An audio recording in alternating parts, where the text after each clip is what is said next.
Welcome to the show. I am MMA insider and Herb Dean's dog sitter, Joey Venti, and you're listening to the MMA History Podcast, the only podcast dedicated 100% to the preservation of mixed martial arts history. Interviews and stories about the early days of MMA direct from the men who lived it. Hundreds of interviews, thousands of hours of research, all conducted by the most obsessed mind in the business, the MMA detective Mike Davis. Join us as we document the history of the sport we all love. Fellow historians, welcome back and welcome to another edition of The Other Side of the Cage, Mike Davis's prison interview series. In this episode, Mike sits down with former fight promoter, MMA gym owner, and self-proclaimed cocaine king of San Diego, Rudy Silva. And if that name doesn't immediately ring a bell, don't worry. The names connected with his story certainly will. From cocaine-fueled parties with Dan Bilzerian and Justin Bieber, to cornering and owning a gym alongside UFC title contender Brandon Vera, to his highly scrutinized business relationship with former Navy SEAL Lieutenant Commander Jocko Willink. Rudy explains how those relationships began, what they really looked like behind the scenes, and how many of them ultimately collapsed, often because of his own decisions. Rudy got his start in San Diego working with City Boxing, where he crossed paths with names like Brandon Vera, Dean Lister, KJ Nunes, and countless others during the rise of modern MMA. From 2005 until 2025, he remained deeply connected to the fight world. He doesn't shy away from the mistakes that burned bridges and ultimately landed him in federal prison. But he also offers a rare window into a life lived around fighters, celebrities, money, cartels, and chaos. It's the story of a talented man who took a wrong turn, became addicted to the high life, and watched everything eventually spiral into darkness. Enjoy the interview. Let us know what you think in the comments, and I will see you guys at the wrap-up. Thank you. Hey, Rudy, I appreciate you connecting with me, man. Yes, sir. Yes, sir. It wasn't easy getting a hold of you. First off, how are you doing? Like on a personal level? Since talking to you, well, before that, I kind of shut down, bro, and I don't communicate with many people. I had a little incident with my attorney and a little falling out with my attorney, which kind of has to do with my appeal and so crazy. This is a paid attorney, superstar attorney, and after my sentencing, she sat my family down and told my family, "Hey, listen, Rudy's a bad guy. He's going somewhere real bad. He doesn't need communication. He doesn't need help. You'll have 3 square meals a day. I wish I could send you a copy of this email. But you're in danger. Rudy had money. You guys have money. If you guys communicate with him, you're probably gonna get shooken down for money. So I would cut him off, block him, do whatever you can to get out of his life." And so that same day, the day I got sentenced, my sister said, "Hey, I love you. I'm sorry. Gretchen, or your attorney, told us this and this and this. And because of that, we're blocking you." So I told you I have some Mexican family, so they blocked me on the prison phones and the emails. My sister blocked me. And then since then, my daughter stopped communicating with me and actually had been talking by email to a good friend. And he's been trying to get a hold of her. And this news I got yesterday, actually, my daughter so hurt with everything, which a lot of the stuff that it says about me is not true, but that's neither here nor there. But she not only stopped talking to me, not only is not here to support me, and what's funny is a buddy of mine had a story printed. And I guess there was this guy named Aaron Pelia or something like that. I guess he was in the feds. And he had this story printed and emailed to us, and it said the best piece of advice he got in prison. This guy, Aaron, he was an Italian guy. And he said an older Italian guy told him, "Money, girls, material things, let it all go. They don't belong to you. They're not yours, especially not in prison," and it makes a lot of sense. But what it said towards the end, it said, the only thing that you can expect is what's God given. What God gave you, you can expect, and so basically, what it says is what's God given is your mom, your dad, which I don't have either, grandparents, aunts, uncles. I have none of that. It said your sisters, brothers, and your kids. You can expect to be there to support you in prison. I don't even got that. My sisters, which are like my mom's, blocked me. My daughter no longer communicates with me. Went through a pretty fucking vicious breakup, which is pretty deep, and we should probably talk about it here because that actually brings up a little thing that I want to clear up and let on the air because that particular relationship was pretty rough too. I mean, it doesn't hurt quite as much as my kid, but pretty close. But it's an ex-girlfriend of a mutual friend of mine who's a famous MMA guy. And you know, I made a judgment call, and I don't know if it was the right judgment call, but you know, I started dating this girl after he did, and it kind of went sour, and it kind of went bad, and I'm not even talking to her. So I really don't have anybody, bro. I don't really have anybody. It kind of feels good to talk to you, to be honest. You know, it feels good to talk to you. So I reached out to a lot of people from your past, and a lot of people said, "Well, we no longer talk anymore," but I really wish him the best. Like there's a few people that would said, "I have no doubt that he doesn't feel good about me based on some of my own actions, but I have a feeling they're going to be making a movie about his life, and he's going to come out on top. You can't count that guy out." So they were, even the people on the other side of the fence from you, they didn't pile on, I guess is what I'm trying to say. At least the ones that I talked to. That feels good. That feels good, yeah. So one of the guys that called me anonymously on more than one occasion, he had said, you know, the one thing about Rudy that you really have to understand is that some of his character defects are based on his upbringing and what took place from his like childhood. Yeah. Could you open up on that? I mean, I think I touched up on it a little bit, brother. You know, I don't know how much I want to divulge. Like, I've actually, after the fact, found out some bad news, bad things about my father, but you know, I wasn't really aware of what was going on, and I know there's some ill feelings towards him amongst my sisters, and you know, but like I said, he made the family better from what I saw. You know, he got citizenship and visas for a lot of my family, and you know, I don't know, but it was rough. You know, like I got beat a little bit. I got, you know, I didn't have parents growing up. I didn't have the most attention from everybody. You know, I was kind of on the back burner, and um, I think the only thing I really got when my parents died was like Social Security money from them. And I know that kind of was a vessel for, I mean, I had to move in, so I needed a bigger house and shit, but my sisters got bigger houses, nicer cars, whatever. It wasn't like it's crazy money, but back then, with the money carried more weight, you know? But, you know, I had a rough upbringing, and then, like I said, I hung out with a lot of gang members, and I hear. some How old were you when your parents passed? 7.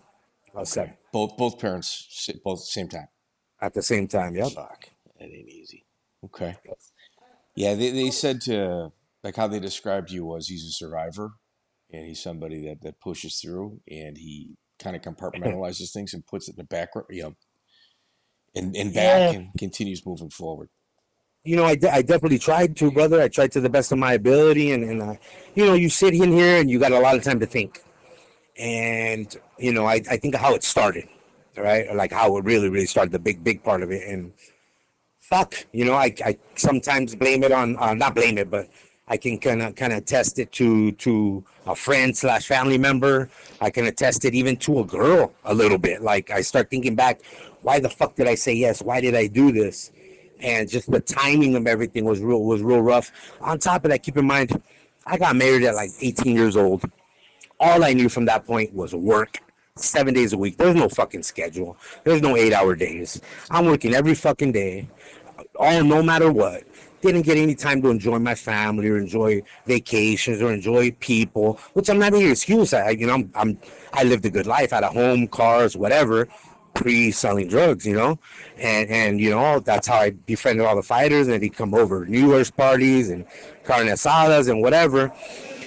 But it is what it is, man. It kind of gets to you once you start getting a little bit older, and you're like, fuck, I haven't lived. You see people traveling. I saw my own daughter traveling to places I've never even been, and it opens your thoughts. It opens the door to other things. On top of that, San Diego's expensive. Even making $120,000, $130,000, $140,000 really ain't shit. In terms of when you want to live downtown and have a decent car and go out to eat a couple times a week, it's not a lot of money, brother. It really is not. And that opens your thoughts to other things, And oddly enough, I was with a girl for like 8 years.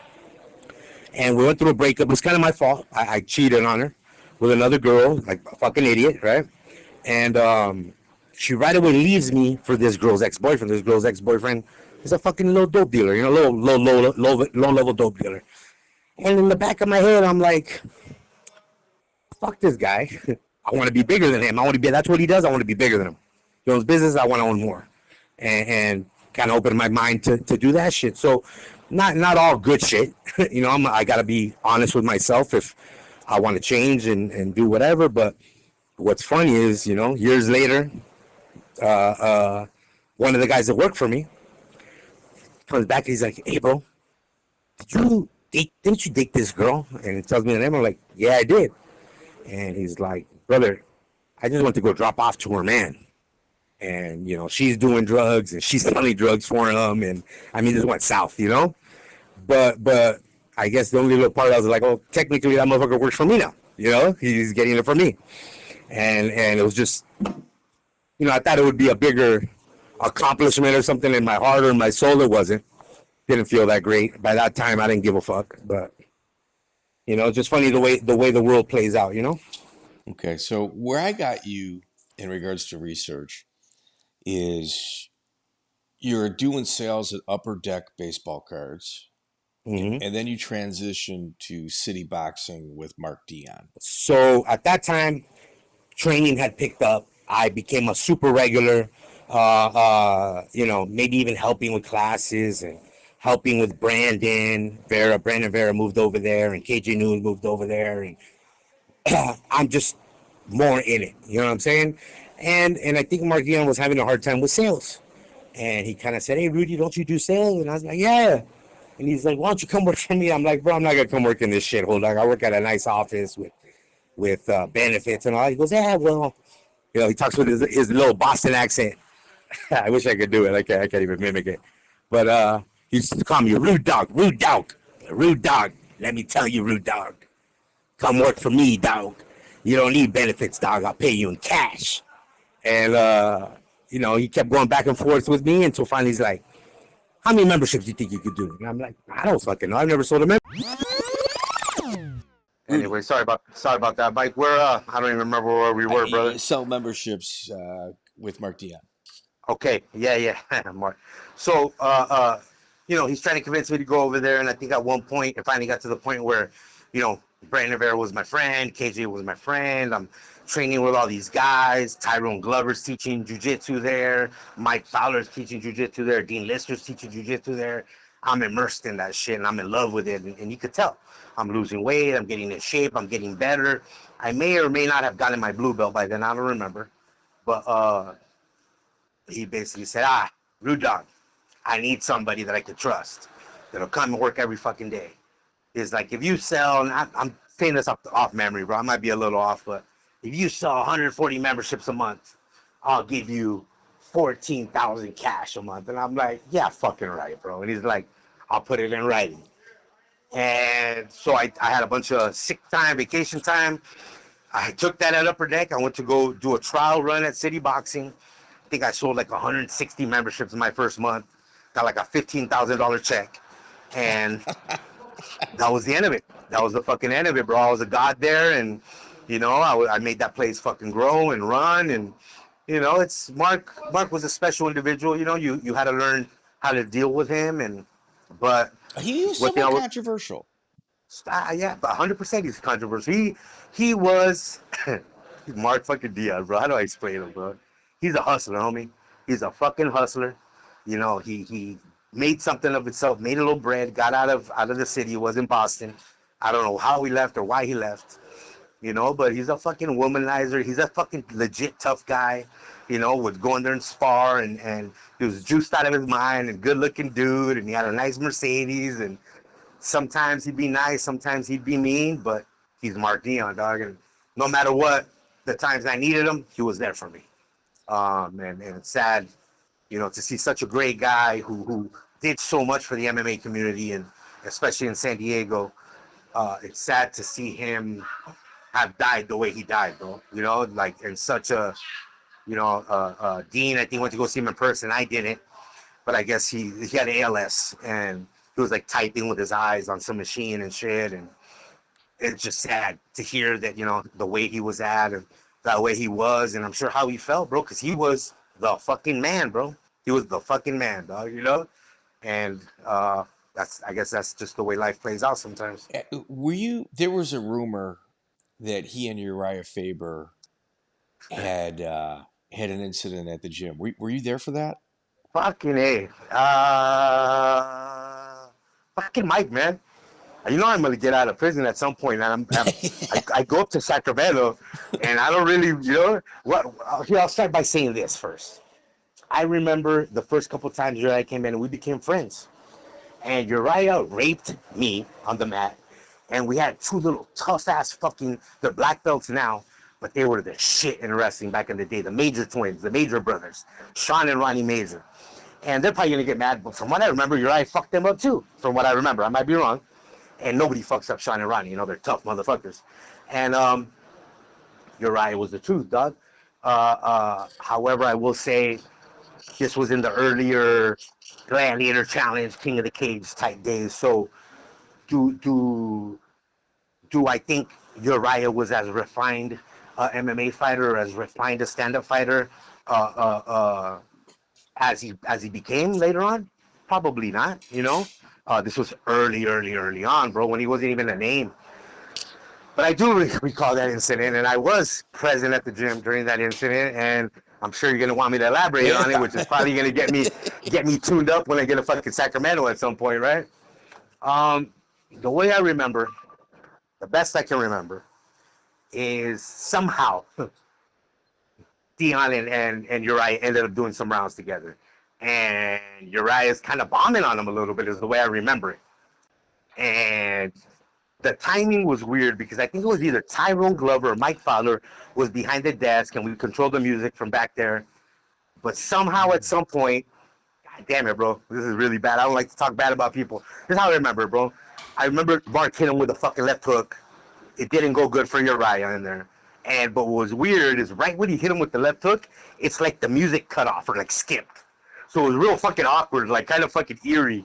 I want to say it was Tyrone Glover that was there with me. Tyrone, as you know, the first Paracon Blue Jiu-Jitsu black belt. He won the Pride Trials with KJ Nunes. We had two people out of the three people that won the Pride Trials came out of City Boxing, dog. KJ Nunes and Tyrone Glover. That's the level of motherfuckers we had at the gym at the time. But yeah, it's that sparring session, which you shouldn't talk about sparring sessions, but it's, you know, we're on a fucking podcast. I'm in fucking jail. But at some point, I'm sure I'm going to run into Urijah. Yeah, and I don't want that little fucker to probably sleep me, you know. But, you know, that's how I remember. But this was a long time ago, and you don't really talk about training. And like I said, Urijah became a better, more complete martial artist. This is pre him having his gym. This is the old school King of the Cage, Gladiator Challenge fucking days. You know what I mean? Mm-hmm. This was back in the day.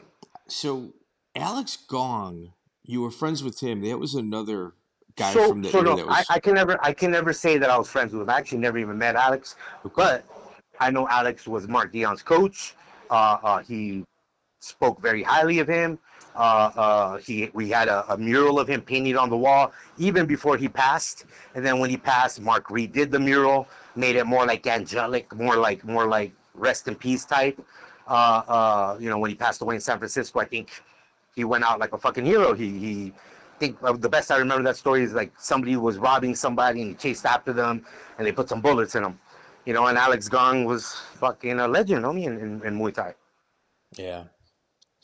So, So Oleg Larson and Billy Pravin were the Muay Thai coaches there, correct? so Ole was there. Ole Larson was the coach before I got there. When I got there, it was Mike Regner. Mike Regner now teaches Muay Thai. He was like a IKF cruiserweight champion, and there was kind of a transition between Mike Regner and Brandon Vera. Brandon kind of came in as like a fucking complete fucking tool. Like, can teach wrestling, can teach jiu-jitsu, can teach boxing, can teach kickboxing, can teach pretty much fucking anything because he was a very complete athlete, you know? So he filled a lot of holes, and I kind of came in as a sales portion, and even though we kept a lot of the same coaches, Brandon was like the key. If people didn't show up or got fired or whatever, Brandon was there. And he was teaching and working just like I was, like crazy, all the fucking time, you know? But there was kind of a transition. So Ole wasn't there when I was there. A buddy of mine, well, I won't say buddy, but buddy. He was my buddy during that time. He was, I think he's a cop now. Was there training with him and spoke really highly of him, and actually I think traveled to Asia to train with him. This guy named Andre Pellegrino, who was a training partner of Brandon's for a while, and trained Kerry Vera for a while, and he was there for the gym for a long time, and he was really good friends with Ole, and like I said, I think traveled to Asia to train with him and shit. Okay. So Okay. Manny Melchor was your boxing Manny, coach. yeah, Manny was there. He's the shit, bro. Manny, oh man, I wish I had access to the internet so I could send you some videos. There's a video of John X, our Muay Thai coach, me and him sparring, and he knocks me down with a fucking body shot, with a left hook to the body. And the best part was, I think Rolando Perez, who later fought in the WEC against like Jose Aldo, and tough dude, tough kid. He's recording and cracking up that I got knocked out, and he pans the camera over to Manny, and Manny's dying of laughter. Everybody's cracking up. So I'm glad at my expense the gym had a good laugh, you know. But Manny is the truth at boxing. Manny introduced me to the first boxer that I ever managed, Mercito Gesta, little lefty out of Cebu, and Manny introduced me several times to Manny Pacquiao. Manny Pacquiao, I hung out with him a few times, and with his coach. What's his coach's name? The one that has Parkinson's or whatever. From Wildcard. Yes. From Wildcard, yeah. Okay. Yes, fuck. One of the best coaches on earth, and I'm forgetting his name. Go ahead. Yeah. I mean, dude, so many Freddie Roach. Ah, dude, I was about to bust open Google. All right, what about Ernesto Chato Martinez? Was he also a boxing coach there? No, Ernesto was not. Ernesto, I started training with. I don't remember where he started. He is legit, a real fucking pro boxer, real good. But I didn't fuck with him until before Victory was called Victory. It was called Throwdown Elite. That's how the gym started being named. And that's where I met him. So he had nothing to do with city boxing. It was the two people that we brought on. Fucking Mark Dion went on the fucking internet, and he's like, "Rude dog, I'm gonna find the best fucking Ruskies I can find. I'm gonna go on the internet and I'm gonna try everybody." And I guess he found like two sick ass Russians. It was Dennis Grachev and Evgeny Keel. And fucking Mark Dion moved them into the fucking closet, the mop closet at City Boxing, which is already a 4,000 square foot piece of shit. And he moved them in there, and they started teaching like fucking slaves, dude. But Dennis, I think, ended up having a great illustrious career and actually went into boxing, and I think competed in some crazy tournament somewhere. You can look it up, Dennis Grachev. And then Evgeny Keel moved back, but he was a pretty accomplished kickboxer as well. That's who I remember from. So Chato Martinez, Yep. He's another guy that went on the run. Yeah. I didn't get to go on the run that long, but yeah, he went on the run. Yeah. But did it kind of surprise you? When he was when they were looking for him. Chato, man, Chato was a real boxer, real pro boxer, real boxing technician, real boxing coach. Though he looked tough and rugged and all that shit, from what I experienced with him day in and day out, was a very gentle soul, a very gentle person, a very loving person, a very happy person. What can I tell you about the alleged things he did? I don't know, but I will tell you that I've thought and done some crazy shit over the women I love. And I know that this incident was supposedly over his wife and his kids. So could I ever imagine Chato doing that? Nah. I can't imagine Chato murdering somebody, or especially right across the street from our gym, you know? So I never would have thought that. Chato was a great, great man while I spent time with him. And I'm sure people don't say that, you know, but that's the truth. That's the reality of it. Very loved, very great, great, great boxing coach, very upbeat, very positive, always smiling, never a bully in the gym, never fighting anybody, but a beast in sparring. And All right, so we were talking about Chato and city boxing.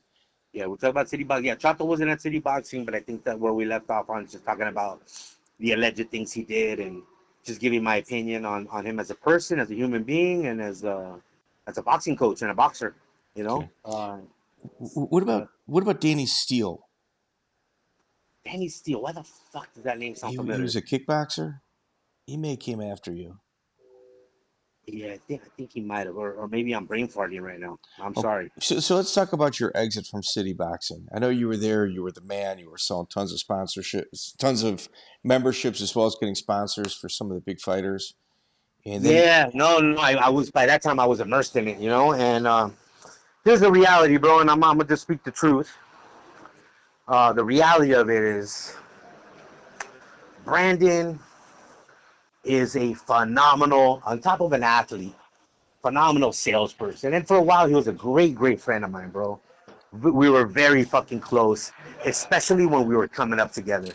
And the most special time in Brandon Vera's life was when he was hungry, G. When that motherfucker wanted to eat and have a piece of the world, there was nothing on fucking planet Earth that could stop him. Not in the cage, not in the ring, not in business, not in nothing. He was an amazing individual at that point. But as I learned later on, power, money, ego changes people. And what I will say is this. Anybody that says money will never change me didn't make any money. Anybody that says power will never change me, more than likely didn't have any power, or had never had it before. I think it's safe to say you could learn how to manage those things, but you know, Brandon kind of low key, not brainwashed me because I was in on it too, but brainwashed me like, hey, fuck Mark, fuck city boxing, let's do our own thing. You're the best salesperson, I'm the best coach. Let's fucking do this. We'll have all the. Huh? He just wanted to see what you wanted to do with the watch. You still wanted to. Yeah, I want it, yeah. The 50? Yep. So, yeah, tell him, give me 1 second.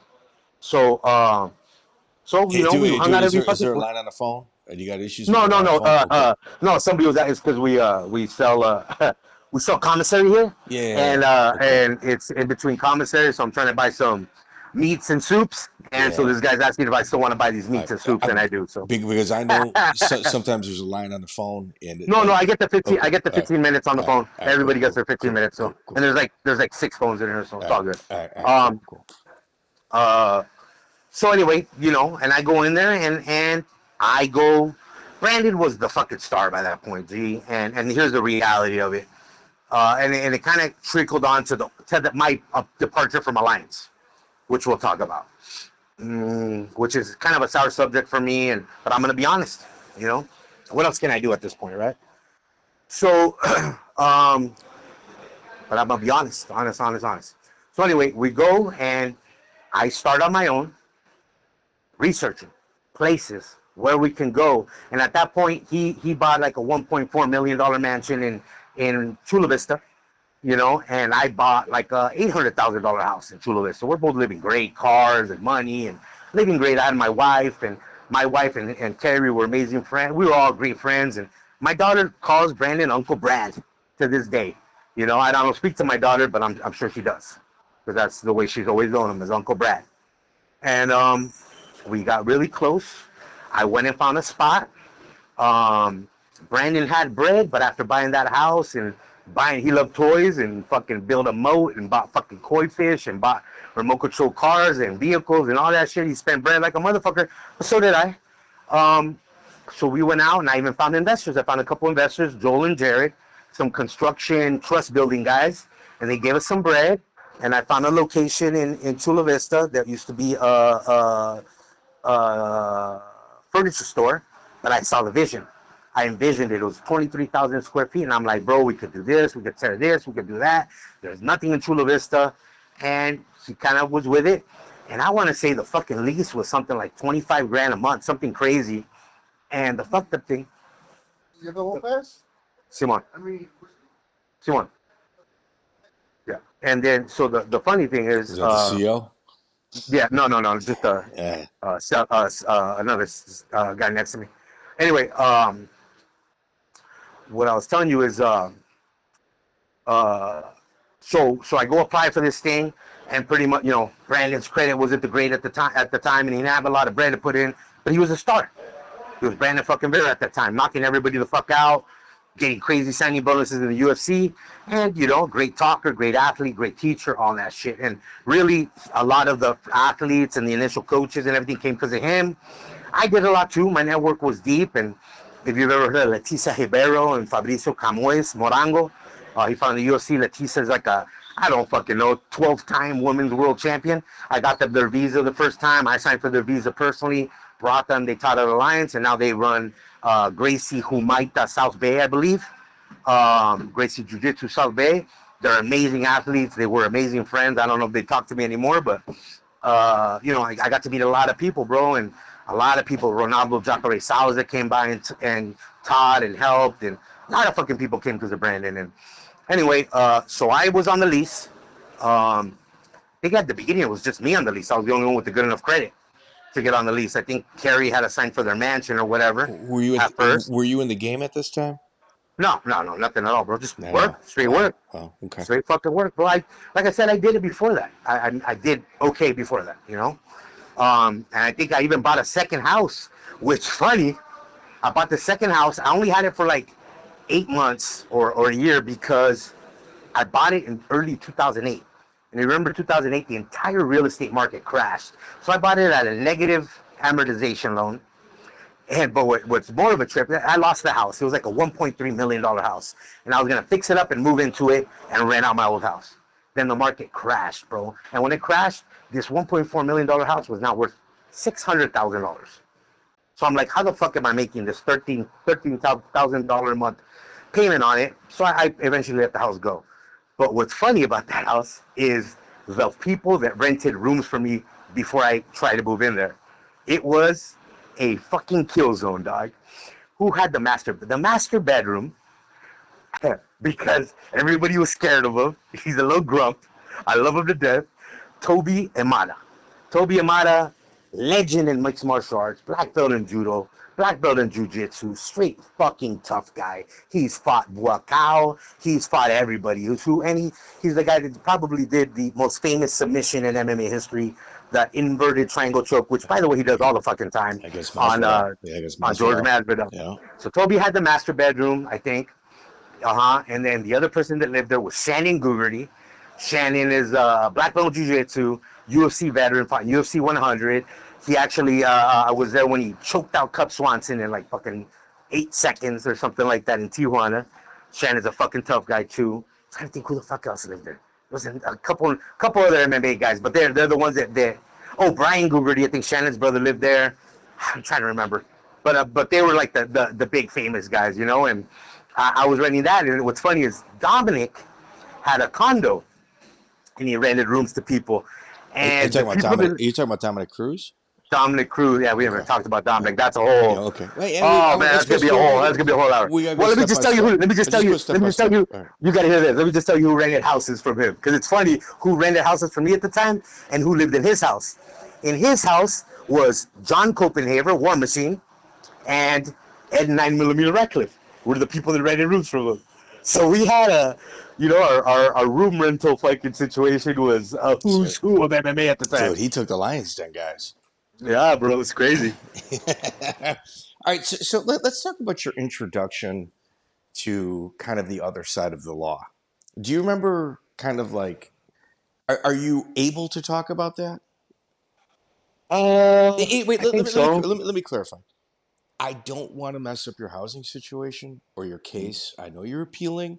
So if any of my questions can affect either of those two things, I would prefer you not answer. Not you, me. I would prefer you not answer.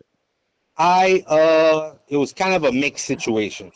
A little bit of a family member running into some problems, and a little bit of me bailing out a friend out of a problem. And they didn't have a lot of people to trust, so they had me hold some things. And the holding of these things became a prolonged period of time to where I didn't feel comfortable having these things at my house. So, like the salesman and problem solver that I am, with the vast network that I had, I made a couple phone calls and made my first transaction, which was, it's going to be hard to believe, but I think my first transaction was 17 keys of coke that I sold to help a friend out. Well, not to help a friend out. I was holding it for a friend, but it was just too long, and he stopped communicating with me, and I didn't know what the fuck happened to him. And I did my... Yeah, dude, I think whenever like your system picks up me recording, it aborts the phone call. So Okay. that one was a little quick. It is what it is, man. All right, so here. You were right in the middle of it, dude. I don't know how much you talked after the conversation. I got kicked off, but you were holding on to it. You were not comfortable with what you were holding on to. Yeah, I didn't quite know what the fuck I was doing, and I know this was a family member / friends kind of last lifeline, so I didn't want to fuck them over and like throw them away or whatever. So I reached out to my immediate network, which 1 or 2 phone calls, it worked out. And in my MMA network, there was a guy that handled that business. And like I said, my first transaction was 17 of them. Luckily, I didn't even know what I was supposed to sell them for or anything like that at that time. Luckily, I asked the opinion of the gentleman that wanted to buy them, and I'm sure he undersold me, but it ended up being way more than what my cousin / friend / person wanted from. So I think, Wait. yeah, Wait. Hold on. You had 17 of them, and you said, 17 of "What will them, you bro. give me for this?" That was your So first transaction. this is how it kind of happened, brother. I was on Facebook, and I won't say too much, but this person got out of jail, got deported to Mexico, did whatever, and I was posting this fighter I was gonna corner in, I think, the Torreo of Tijuana, where they had the bullfights. And he's like, "Hey, you're going there this weekend?" I'm like, "Yeah." He said, "Hey, can I go talk to you?" And I'm like, "Sure, bro. Bring somebody. I got a ticket for you, ringside." And I took a little girlfriend I was dating at the time, some girl named Mia at the time, little cool little chick. She boxed too. And I go and I talk to this dude, and he's like, "Hey, bro, I just got robbed. I just got this, this and this and that, and kind of fucked. And I got these things left." And he didn't really explain to me what they were, but he's like, "Remember when you were younger, bro, and you didn't have nowhere to sleep, and I opened my grandma's house and my house up to you and took care of you?" And I'm like, "Yeah, I remember, bro. I remember. Those were tough times, and yes, I'll what do you need me to do, dog?" "Well, just a couple days, just hold this bag, and you got somewhere safe?" "Yeah, I got somewhere safe. I live alone." And I go pick him up, and right when I cross the border, the person's waiting at a fucking gas station, which is kind of a no-no to do shit out in the open like that, but I didn't know at the time. So I pick him up, and at the time, I didn't even know what the fuck they were. And like I said, time passed. I'm blowing him up. Nobody's answering. His baby mama's not answering. Nobody's getting back to me, and I'm freaking the fuck out. I'm thinking something's wrong. So I reached out to my network of people that I thought were drug dealers. And I think my second call, I fucking hit. And he came over, and he opened one of them up, and his mouth opened, and he's like, "What the fuck? How many of you got of these?" And I'm like, "These are all I got. And can you take one?" He's like, "I'm trying to take them all." And I'm like, "Motherfucker, okay. What do they go for?" And we start negotiating, and he's going low, I'm going high. I don't really even fucking know what I'm supposed to pay this dude, but I just know I don't want to keep him in my fucking. I just know I don't want him in my fucking house anymore. So I that night, he's like, "Can I come back in an hour? I'll pay for all of them." And at that time, I didn't even have a money counter. I didn't know shit, so I'm hand counting. And if you know drug money, it's like 20s and 10s and shit. And all fucking night counting whatever, you know, I want to say at the time it was like 17 times 19,500 or something like that. And which is a lot of bread. And so I held on to all that money. I didn't know what was going to be mine. I actually was scared that I was going to be short. And a month later, he hits me up and he's like, "Hey, I'm sending somebody over to you to go pick him up." I'm like, first off, I'm at the gym, homie, so I can't even go home right now. But second off, I don't got him anymore, bro. And he's like, "What the fuck you mean you don't got him? You can't do that to me, blah, blah." I'm like, "Fam, you stop answering my calls." I sold him. And he's like, "Well, what you selling for?" And I'm like, "How about this? Tell me how much I got to give you." And I think this is off memory. I want to say he said like 13 or 14 or some shit like that. I sold it for like 19.5, and so do the math, you know. It was a crazy fucking payday for me on my first attempt. Yeah, but you still had the cash, though. You know what I mean? Like that. Yeah, I had his cash, so I gave him his part, and You then know, but what was that's left what they're over, looking which at. That's kind of what I they're don't. looking at. Yeah, I don't have the calculator. Yeah, but no, I wasn't gonna do him wrong, bro. I wasn't gonna do him dirty. I was easy to Yeah. find. Number one. Okay. So here, let me just kind of bring it through. You met somebody at a gas station. That's a huge no-no, especially for people that Yeah. are veterans Yeah. within a game. Do you think it may have been a setup that just kind of fell by the wayside, and then you had the No. product? Definitely was Because not a setup that's what it kind of because sounds like. no. I think it was just what it was. I think it was like a desperation move. I think he had somebody who he didn't fully trust because of whatever reason that had these things, and he needed to put them in somebody's hands that he knew wouldn't steal. And I was on paper a good guy. I made my own money. I had my own things, and he figured I wouldn't steal. I think was what it was. Because if I would have, I would have been pinched way earlier, bro. And it actually from there led into more. You know, I'm doing this off the top of my head. I don't have a calculator, but 14 minus 19.5, that I don't know, it's like $5,000, Caught 5,500 $5,000, maybe, yeah. 5,500 times 17. That's I think well over $90,000. That was my first payday. You know, and that was my first payday, and it's crazy. It's crazy. Obviously my car got upgraded, and people got different things, and you know, and I think eventually they even looked into that car when I bought it, but I think the feds couldn't even do nothing because I made so much money legally that they couldn't say anything about it. And but that led and it opened the door to more, to me Okay, assisting with more. okay. So politics in Mexico.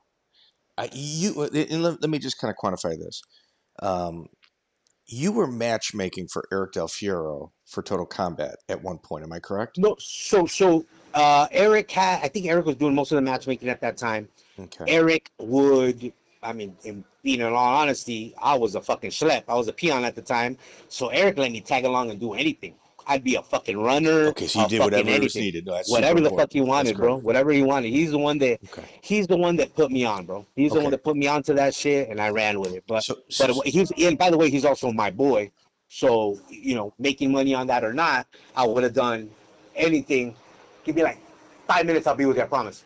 And I would have done anything for him. He was my buddy, homie, and plus, great human being, fucking fireman, elite MMA coach, you know. But he put me on. I eventually did do some matchmaking for him and co-promoting with him. We did he helped me with a few of my shows. Always came to support me, by the way. And I gave him even like a lifetime achievement award at one of my shows because he fucking deserves it. And we did one show together, I think it's CFFMA or something like that. Dana White came. We did at the observatory in San Diego. He matchmade the pro card. I matchmade the amateur card. We co-promoted it. It went fucking amazing. It was a blockbuster event. Let's talk about politics in Tijuana. Yep. That's a slippery slope sometimes. It's like you got a foot on a banana peel, and sometimes the other side is real sensitive, and there's no getting those feelings back once they're hurt. Did you experience that with Total Combat, or was it only on the No. Total Combat was side? Well, Total Combat was pre me doing anything bad. I obviously have family in Mexico, and some are nefarious, some are not. But bro, wait, hold on. How many American promoters in Mexico have been murdered? I don't know. There's It's a been a good question. bunch. There's been a bunch. Really? Oh yeah. Oh no, but Eric had the fucking athletic commission on fucking lock. I mean, he was our boy. You know what I mean? And I'm sure motherfuckers were getting paid off, and everybody was getting taken care of. And his shows did not get fucked with, bro. His shows were amazing. They did not get fucked with, and anything directly attached to his shows or those events or those venues or those dates, nothing happened. Have I seen through the years things happen to other people? For sure. For sure, I've seen things happen. I forget. Brian Keck, I think, was a wrestling coach for Alliance MMA. Went drunk by himself to go party in Mexico, got murdered in Tijuana. So shit happens for sure. That's like a strip club. He was right outside of a strip club, right? Everybody goes to Hong Kong and TJ. You know, Yeah, I wish I could tell you I haven't spent half the week there by myself. I have. Fair You enough. know, Okay, so what about politics on the game side? Was it difficult for you? Was they don't look at you as a real Mexican, they look at you as an American Mexican. no, I was born in Mexico. But They definitely saw me as a Mexican. They accept you as one of their own? Yeah, I have a Mexican birth certificate. My family's all in Mexico. You know, I just have a few sisters in America, and aside from that, everybody else is in Mexico. I'm a fucking I'm what's called a U.S. citizen born abroad. So because my father was a U.S. citizen when I was born in Mexico, You said paisa. You're paisa, I was a paisa, bro. yeah, kind of, you know. That's not who I'm not gonna say who I'm with, and everybody in jail is with somebody, right? But I'm not a paisa, but I get along very well with them, and but that's what I am. I'm definitely a real Mexican, you know. And Eric was very respected in all the shows he did in Tijuana, man. We also had co-trainers, co-trainees of mine, like Raul Arvizu. He's the head coach of Entran Vale Todo, where who's who of Tijuana fighters that come out of it, including Brandon Moreno, was there. And we had a big influencer, Akbar Areola, and a lot of good people. Back in the old days, there was other Mexican dudes that were there. And, you know, definitely Eric changed MMA. For sure he changed MMA. Okay, so let's start with Alliance then. You start Alliance with Eric Del Fiero and Brandon Vera. So And- it's and that's just where you actually meet- it's just me and Brandon Vera and two white boys. So it's just me and Brandon Vera and two white boys in the beginning. This is something I don't tell a lot of people, something I don't visit a lot. But I was as big an owner as Brandon. I forget what our ownership was, like 40%, 45% each, and then the investors had the rest. But the deal was, Brandon got to travel, do whatever the fuck he wanted. I got people to teach. He didn't have to teach like he used to. He needed a schedule more open. He needed to train, win his fights, which we understood. He also wasn't there for the build-out, bro. The build-out was a fucking nightmare. I mean, other shit I shouldn't even say it, bro, but like one of the head boxing coaches at another boxing gym there, I convinced him and paid him cash. If you know what lime green tiles are in an older building, it's fucking asbestos. I found asbestos tiles there, and I had to remove them in the middle of the fucking night, cover the fucking windows, and remove these tiles in the middle of the night. And I had no choice, and I got friends to do it, and I did it. And I did fucking, side little jobs on the sewage and the water lines and all that just to make shit happen, bro. Like, I did so much fucking magic, so much work for that place. But I had the same job as always. I was an owner, but I was also the general manager. So as a general manager, I think I want to say it was like $4,000 or $4,500 a month. Nothing crazy. Salary. And that's where shit started going south. Shit started going south in that me and Brandon, as Brandon wasn't there, and as I became this little superstar at the gym, everybody knew me, everybody loved me. I sold all the memberships, I did all the moves, I was there all the fucking time. And he was, that whole thing, familiarity kind of breeds contempt. He was there and he knew me. And one time he called a fucking meeting and he said, hey, we started this thing together.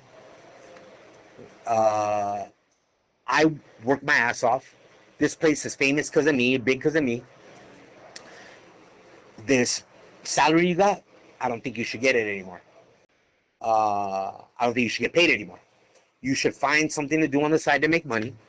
You're not going to get paid the salary anymore, and you'll get ownership. So as we get paid ownership, whatever payments every 3 months, that's the way you're going to make your money, just like I do. So step it up.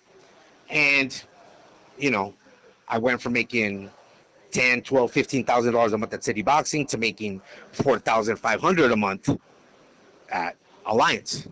You know, so I got way behind on my bills. I had 2 houses at the time, 3 cars, a wife, a kid, all these different things, and I'm living a good life. And that little $4,500 that I had, I'm living off savings, and then he takes it away from me. And he outvotes me by in the LLC with the other owners. He can outvote me, and he outvoted me. And it was a fucking crazy time, and I didn't really understand why. I now understand why, and I'm not going to get into that. There was some personal shit going on with me and Brandon that I didn't know about. And this is where it gets bad. This is where my name actually starts. You could drag it through the mud. I reached a point where I need the gym to make it. Everything I have is in this gym. Everything I worked hard for, I built it out. Matter of fact, the lease is under my fucking name. It's like a $25,000 a month lease is under my fucking name. So that's where I kind of started some nefarious shit. It's wrong, but I kind of saw no option. So what I did a little bit was I'd call people that I knew were from other gyms, City Boxing. I got a list of City Boxing members, and I'd be like, hey, if you come over here, I'll do this deal for you. And maybe I'll sell the membership for like $500 on paper, but I'll collect $1,000 from them. So I'd pocket $500, you know, just to pay fucking bills. And I wasn't living, like I said, I wasn't selling drugs. I wasn't going to strip clubs. I was paying bills. I was, you know, had a kid, had a wife, I had 2 houses. And I kind of started doing that shit, and it probably got up to like, I don't know, in a few months, probably up to like fucking $15,000, $20,000. All right, so you were kind of robbing Peter to pay Paul. And Well, I mean, I kind of had no choice, brother. Here's the thing. There was no money to pay another GM. There was no money to pay another salesperson. There's no money coming in yet. Like it's the rent's $25,000 a month. We're building the memberships up. Plus, on top of that, we got way behind. Mark Dion actually ratted on us to the city about our sewer line and water line and fire code. They made us stop, shut us down for like 5 months, which we had to pay the rent on, and made us double firewall the entire ceiling. This is a 23,000 square foot building. So that was like another $200,000-$300,000. So we're on thin fucking ice, bro. We're renting back space to a skateboard shop and a clothing store, opening stores within our gym to try to make up the money. And we're sliding through, bro. And at the time, I'm making $4,500 a month as a full-time GM 7 days a fucking week.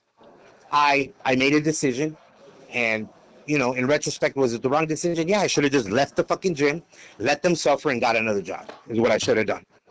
But Brandon's ego at the time was so fucking big. I'm not making right what I did. But Brandon's ego was so big that he didn't give a fuck, you know? And we had a big falling out, and he's like, fuck you, I'm going to fire you. I'm like, you can't fire me, I'm an owner. So that's where Eric Del Fero comes in. Eric Del Fero was my friend. I told him the situation. He was friends with the coach of Brandon's. So he knew what was going on. He's like, I know what's going on. I see it. It's fucked up. Why don't you sell me your portion of the gym? Which I think, I don't even remember what I sold it for, but maybe $60K, $100K, something ridiculous cheap. Took that, and I needed a place to work. And I had signed a non-compete clause, so Brandon's laughing that I can never work at another gym. And that's how I went and talked to Dean, my old jiu-jitsu coach, and to Joe Menino, who owned Throwdown at the time, which is now Victory MMA, and sat down with him, and this dude, the mastermind, homie, and he thought of his game plan, went and talked to Brandon, went and talked to them and said, hey, okay, you think Rudy stole? You can't make the man work for free. He can't have a job and work for free. He has to have a position, you have to pay him, whatever. And they argued, whatever, but he's like, okay, I'll tell you what. Let's come up with a number. And I want to say the number was like $10,000 or something. That you know, which fucking all went to bills.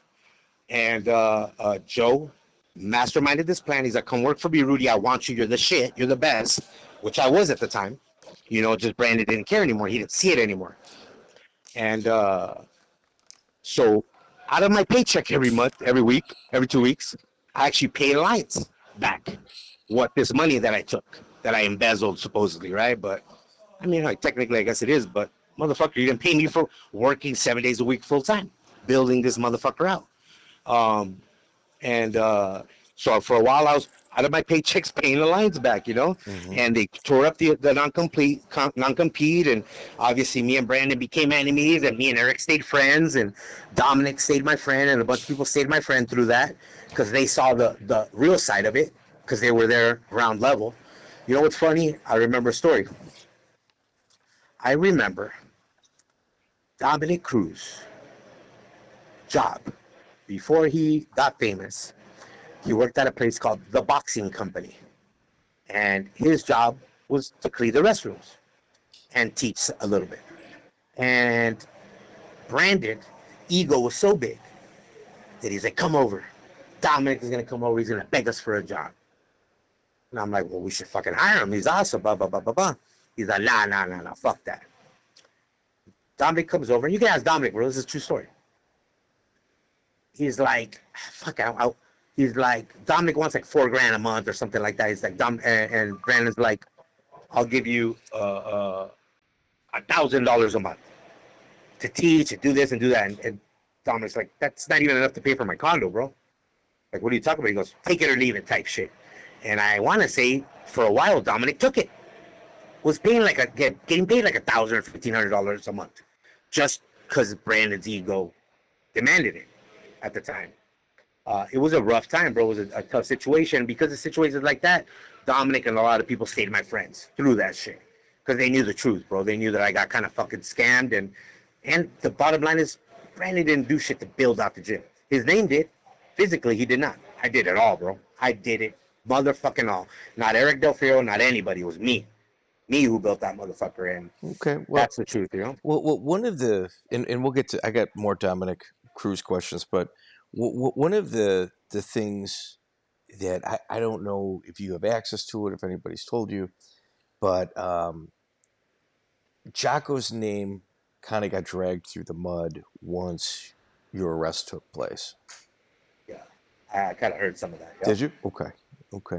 Could you open up on your relationship with Jocko? So Jocko fucking had a relationship with him since City Boxing. Great training partner of Dean's, eventually became a coach. He's the shit, bro. He's amazing at jiu-jitsu. He's the truth and everything he says about motivation. When I went over to Throwdown and then Victory, he became even closer to me. Was always a great coach, a great friend. And the few times that I needed him, he kind of stepped in and helped me. So like on some, boss employee type shit. Okay. But, So wait, is there more specific? So what did all these stories say? Well, they alluded to the fact that the relationship may have been the opposite of what you just described. That you were the one kind of helping him because I was helping Jocko with financially with like the activities that you were doing. What the fuck? Swear to God, it says that. Swear to God. Well, they allude to it. You know what I mean? It's they certainly allude to it. Like, to be honest with you, man, it's like so what you're saying is here. Let me just quantify it. So what you're saying is it should be in that bag. So what you're saying is it's probably a good idea that I didn't call Jocko and ask him to put $20 on my books. Is what you're probably saying. I would say probably, yeah. Whoa, that's fucking crazy, bro. Here's the thing. Whenever there's like a ton of negativity, I tend to tune it out. Like politically, I don't watch any of that stuff.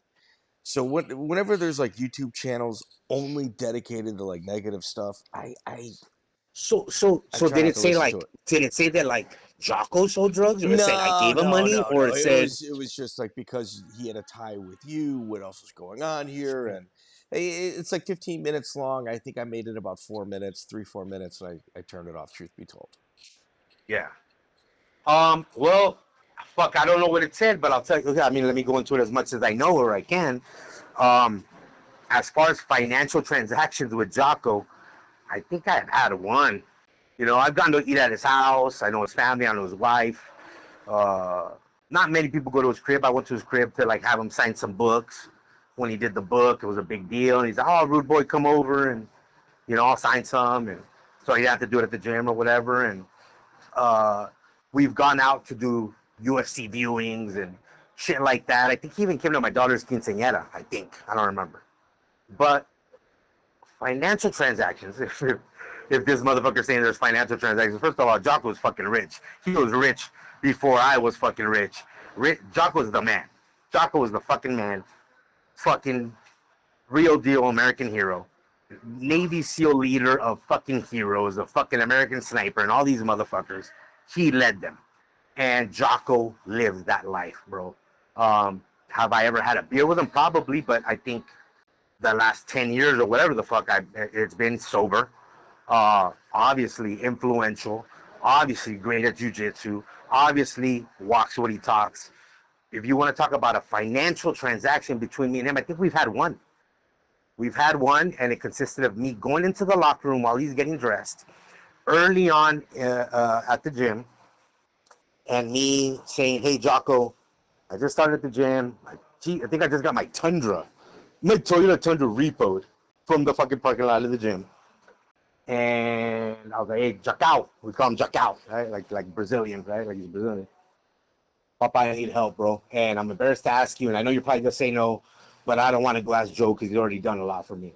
I'm like, "Gee, I need like 300 or something like that. I don't remember what it was. To my paycheck." "Oh, when's your payday, rude boy?"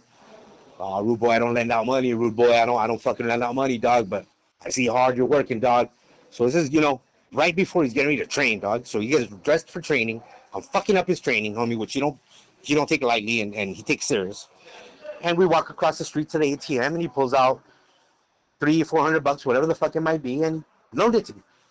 And he's my coach and my friend, and fucking terrified of him. So payday comes, and I come with the money, and I think he let me keep like 100 of it. "Thanks, rude boy, for coming to pay me, whatever," and fucking let me keep 100 of it. So, the big drug dealer financial transactions was about $300-400 with no drugs involved, and I think at the end I ended up fucking keeping $100 of his money. So yeah, I don't see how my fucking conduct or my nefarious things. Matter of fact, Jocko's probably one of the main reasons I stopped going to the gym. I also heard people say that Rudy got fired. I never got fired, bro. That's a reality. Like, if you ask Joe straight up, honestly, I never got fired or anything like that. The reality was I caught the bug.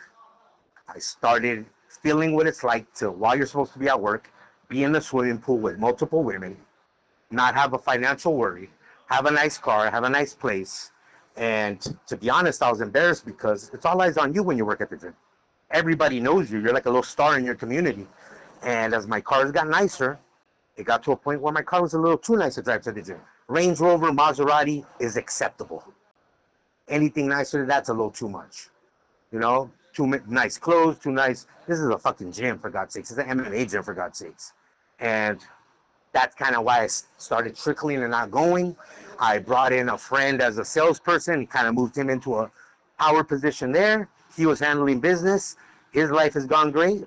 And if anything, Jocko was one of the reasons I stopped going. You were also featured on a Bible app with Michael Chandler. You were the practice person. Am I correct? Yeah. So now I remember that Chandler's a buddy of mine. A lot of Jeremy Stevens, all these people were buddies of mine, bro. And was I their main coach? Never. By no fucking means. Was I training partner on occasion? And on occasion, "Hey, Rudy, you're good at holding pads. Hold some pads for me." But I was always at the gym. You gotta understand. I was always at the gym. So Chandler walks around, sees a bunch of schmuckos, and sees me. He's like, "Rude boy, I got a commercial to film, dog. You want to do this shit with me?" I'm like, "Fuck yeah, homeboy. A commercial for what?" And he must have told me Bible app or some shit. I'm like, "Let's fucking go, homeboy." And my whole job was one of my girlfriends, hot-ass girl, watching me hold pads for Michael fucking Chandler, who's the fucking kindest, sweetest soul there is. Motherfucking savage. Savage motherfucker, dog. And I hold pads for him, and I hold pads for him, and fucking we have fun, and fuck, I wish I had access to the internet so I could send you that video, because afterwards we're joking and laughing and giggling, and we had a great fucking time. And why did you bring up? Did they bring up something about that too? No. You gotta remember, man. Like when I do my research, I kind of put my bullet points and notes down, and then, I mean, truth be told, I kind of ease it in between, like drug talk. Chandler's a great guy, bro. His wife is not only a beautiful woman, with all due respect, beautiful soul, beautiful person. I mean, they're the the epitome of fucking nice guy Christian. I agree. He even I agree with that. adopted, I think, a few children. One of them was African American, and like Chandler's that fucking guy. But also, you know, from what I remember, I haven't seen any of his recent fights. He's a fucking savage, homie. Yeah, he I is. think he fought like Pitbull, Patricky Pitbull, or some Eddie Alvarez, some other. He's a fucking savage. Yeah, You know what I mean? And was just I love Chandler to death, and I hope he doesn't hate me. And I hope one day I'm allowed to call him and a bunch of my other friends, you know, see how they're doing. Yeah, I was at his RAF match in Chicago. Okay, so here you're at Victory. This is like when you're kind of in heavy with the game, with Dean Lister and Joe Menino. Did it ever kind of affect? Did it ever affect you, like your work? Like when did it kind of start? Like the teeter-totter start kind of tilting in regards to Man, activities. I would say closer to like 2020, like right pre-COVID type shit is when it really started teeter-tottering. And that's when a lot of responsibilities happened to me. It's when, especially when my cousin, who was part of the Tijuana Cartel at the time, got assassinated in Mexico. A lot more things fell on my lap. And with time in this game, with the good comes the bad, comes the robberies, comes the losses, it's inevitable. It's inevitable especially when I wasn't in the game and I didn't know that game, I took hits. And when you take a $300,000, $400,000 hit, you got to keep moving. You know what I mean? So you're talking about taking hits, like with Yeah, you take financial hits, bro. Get robbed, you get whatever. And I'm not keen on a lot of shit that goes on. And I took some hits, and I started assisting with what I could. You know, taking cash to Mexico, which is a difficult thing for these people to get done. And I started helping with that. And even then, I still worked full time and did my thing and was at the gym all the time. And on my own private time, did what I had to do. But eventually, you know, it started teeter-tottering, bro. Like I said, when my cousin got shot and other shit happened, and my ego got bigger, and fuck, man, I remember I had a guy working for me.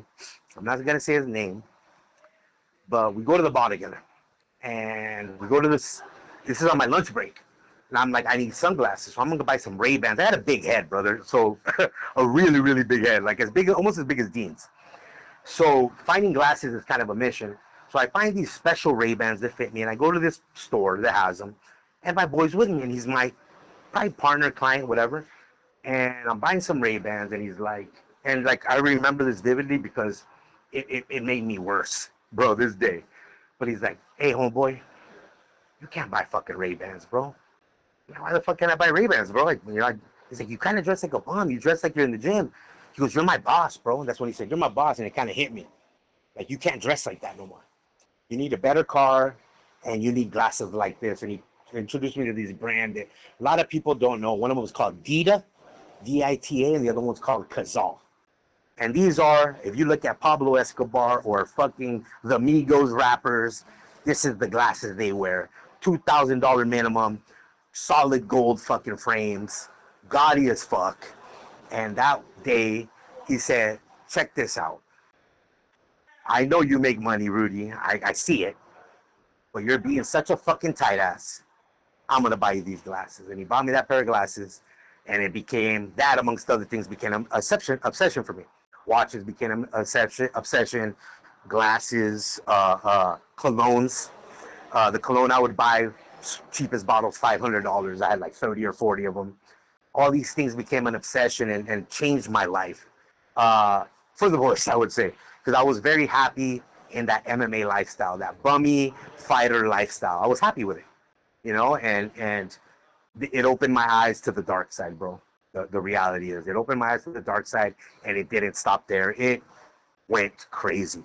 It went crazy to where I have houses everywhere, cars everywhere, guns everywhere, people everywhere, security everywhere. I wouldn't go to a nightclub with less than 30 people with me, and it just got obscene. God, losing sleep? Fuck yeah, you're losing sleep, bro. Fuck yeah. On top of the problem I didn't have before that was, I've always been bipolar. I've always been a little off, a little crazy, like people probably told you, a little snappery. But mixing cocaine with that, with mania already, and it was not a good combination, brother. And Yeah, not at all. it took me some crazy fucking places, bro. It took me some crazy places. Well, there's one of the crazy things that I had heard was about a stabbing in a nightclub. Ah, yeah, yeah. Uh Can you open up on that? huh. Yeah, fuck. I guess the first thing I'll say is, well, what they did for this little area is in San Diego, fucking retarded, by the way. On St. Patrick's Day, they close off a section, and it's a small section, only a limited amount of clubs. And my girlfriend at the time was part Irish, so she wants to go fucking rock and roll for St. Patrick's Day, right? And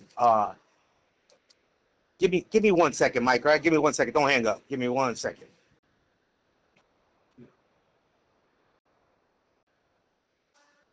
Mike, can you hear me? Mike. Yeah. Mike, All can you hear me? good, all Okay, good. sorry. Yeah, dude, it's that system, bro. Sorry. Okay. What was I gonna tell you? Irish So stabbing. anyway, yeah. So anyway, it's St. Patrick's Day. They close this area off. All the places are fucking packed. Any of the Irish pubs are just over the top packed, and it's just insane. It's St. Patrick's Day, bro, in San Diego, which is insane. And it's me, Elias Gios, he said he was my cousin. He was very close to me, and oddly enough, Jeff Glover, right, is with me, and it's us three and like 8 fucking models. I can't put it another way for you. Beautiful, tall, gorgeous 10s. One of them was my girlfriend, and we go, and the only place that's kind of emptier is, and this is not anything towards her race or anything, but it's like the Black Club, right? It's called F6, the Black People Club, and I go into this Black People Club, and it's not that packed, and I go and pop some bottles and do my thing, and I go to the bathroom, and I leave all these models at the table, and the general manager is a friend of mine, and I come back to the bathroom, and all I see is a guy try to hug my girl and then push her to the ground. So security now gets in my way because they know I'm going to do something. The manager gets in my way because he knows I'm going to do something. And I'm not even good at wrestling, bro, to be honest with you. Anybody will tell you that straight with me. I suck at wrestling. But I hit a double leg on this motherfucker, picked him up over my head, slammed him on his neck, and then I mounted him. And, like most people that don't know what they're doing, starts reaching up at my neck, at my face, trying to claw me, and he didn't know what the fuck he was doing. I was a shark. He don't know how to swim, and it's my ocean, dog. And I proceed to fuck this dude up in a way he's never seen. Big old dude, by the way. Later on we had a case with him, so he's like 6'4", 260, big old dude. And I'm fucking this dude up, and elbowed him in the face, cracking him. Finally, security drags me off him, and he wobbles off, all fucked up. And how do I put this?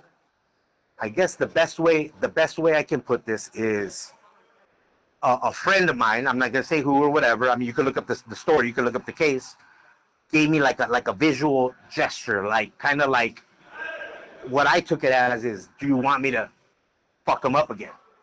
And I was so enraged, I just see my girl get pushed to the ground. Like nodded, like yeah. And whatever happened. I guess he got stabbed. He got stabbed a lot of times, punctured his spleen, liver, all kinds of shit. And after this little incident, I see him wobble off and disappear. I'm so calm about the situation that I order another bottle of alcohol and continue to party. A few minutes later, the general manager comes up to me and he's like, he's a friend of mine. Johnny Castillo was a friend of mine, probably hates me now. He's like, hey, Rudy, what the fuck did you do? And I'm like, what the fuck you mean I did? Homie, he pushed the lister to the ground. Homie, I fucked his ass up, dog. Like I should have, dog. Like you should have jumped in with me, homeboy, like a piss. And he's like, no, that's not what I'm talking about, dog. Like, this fool's dying. I'm like, what do you mean he's dying, bro? I just fucked him up a little bit. Like, come on, bro, he ain't dying. No, he's like, no, homie, this dude's leaking out of everywhere. I'm like, leaking out of everywhere? And I go fucking look, and everybody that's with me is gone. It's just me and the girls now. And I realize, fuck, something happened. And one of the fighters was a security guard of mine. He knew some techniques in healthcare and covered one of the wounds and saved this guy's life. And they took him to the hospital and they saved this dude's life, and he lived. Later on they came to SWAT style to the gym, arrested me, and kind of said, "Hey, we know who did this. Just say he did it, and you're cool." I didn't do that. I didn't snitch, and I didn't talk. So I got charged with attempted murder at first. When it was all said and done, other people got charged with other things, but I ended up sticking with a misdemeanor disturbing the peace for fucking this dude up. And but yeah, it was, I obviously didn't stab the guy. I'm not gonna say who did. You could read the story, see who else was there. And at one point, people say a lot of things, brother.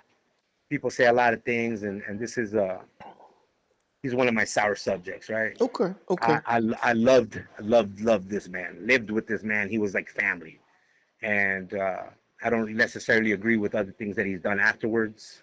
People that he's befriended, the image that he posts to people. Which, by the way, if you fucking talk to this guy, I don't know if you have. Have you talked to him? I have. Okay. Well, this is what I'm kind of guessing, because I kind of know the guy. More than likely, I love Rudy. I die for Rudy. He's my brother. And by the way, he's a tough guy, bro. We've been in real street fights, and he fucking mops on people. I mean, we're ruining people's lives when we get on street fights together with people. It's me and him just fucking people up.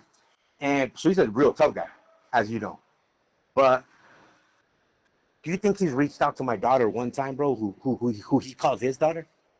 Do you think he's reached out to put $20 on my books for some soups?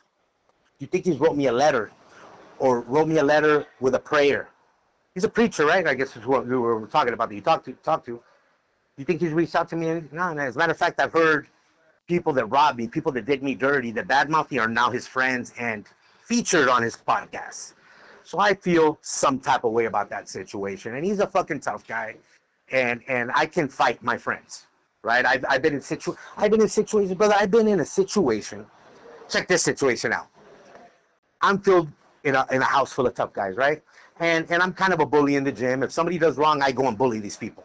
But there's definitely people that will bully me. Imagine this situation, brother. So this is what, just to put it in perspective. Somehow, I get Chris the Crippler Leben mad at me, bro.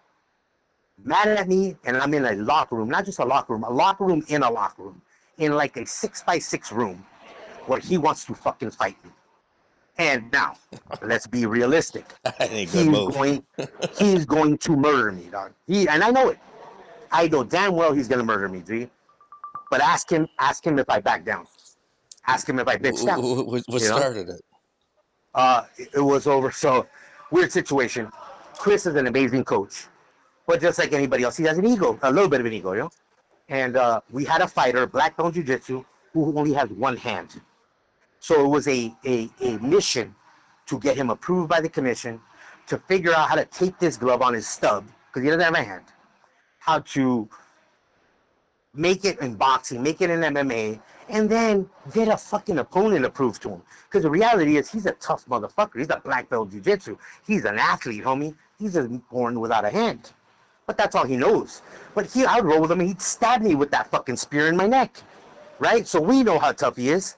But the athletic commission doesn't know. So it's a mission to get shit approved. And what happened was a miscommunication. The commission turned down an opponent. So I had to go tell Chris, hey, there's a chance he might not fight. They turned down his opponent, bro. And he took it as I pulled the opponent because I didn't think his name was Jeff Real, that Jeff can handle. By the way, Jeff Real can handle anybody. I mean, he's a beast. But he took it as I didn't think Jeff could win that fight, which would mean that I didn't think Chris coached him right. And it was portrayed a different way, but it wasn't that at all. It was literally... It got personal real quick. We got to figure out how to fucking tape a glove to this dude's stub. Who has to deal with that in a fight, dog? You know what I mean? and so, you know, that's how it was. And I'm just telling him, like, hey, motherfucker, the commission did this. I didn't. I think Jeff can fight. Like, what are you talking about? But he's ready to kill me, dog. You know what I mean? Which is not a fucking... Bro, I've rolled with him, and I've never sparred with him or nothing. with Chris, but Chris is the truth. He slapped Vanderlei Silva, homie. He's the truth, and I'm pretty much, gonna get murdered right now. But I didn't bitch the fuck out. But that's the way it is. That's the way life is. But what I'm saying is, I'm not saying that Elias would be an easy fight by any means. He's an amazing athlete. He's training stand up. He's a great.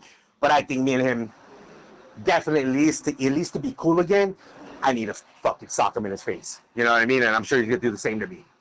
Because I feel some type of way. And he could say whatever. He could talk about this in his podcast. God told me that I shouldn't send Rudy $20 for soups. You know what I mean? God told me not to pay for Rudy. Something. He's going to make some fucking twist this into something to blow himself up. But the reality is, homeboy, you're a fucking criminal just like I was. You know what the fuck you did. You're a fucking preacher, man. You're this, you're that. Be real with yourself, boy. Just like I'm real with myself. I'm saying things on this interview about me fucking stealing money from a gym because I had no other choice. Think I like talking about that? Don't you think that I can maneuver the way I speak and skip over talking about that? But I want this interview to be my release. I wanted to clear people's names who need to be cleared, like Jocko. I wanted to be an apology to all my friends and family and people that sweat and bled with me. And I want them to know that my heart fucking hurts for what I did. For making a bad image of fucking MMA, for making a bad image of myself and of my organizations. I feel bad about it, bro. I really do. Sobriety, God, being in here by my fucking self-suffering has brought that out of me. And there's people that deserve a fucking hug, an apology, and I'm sorry, all that shit. And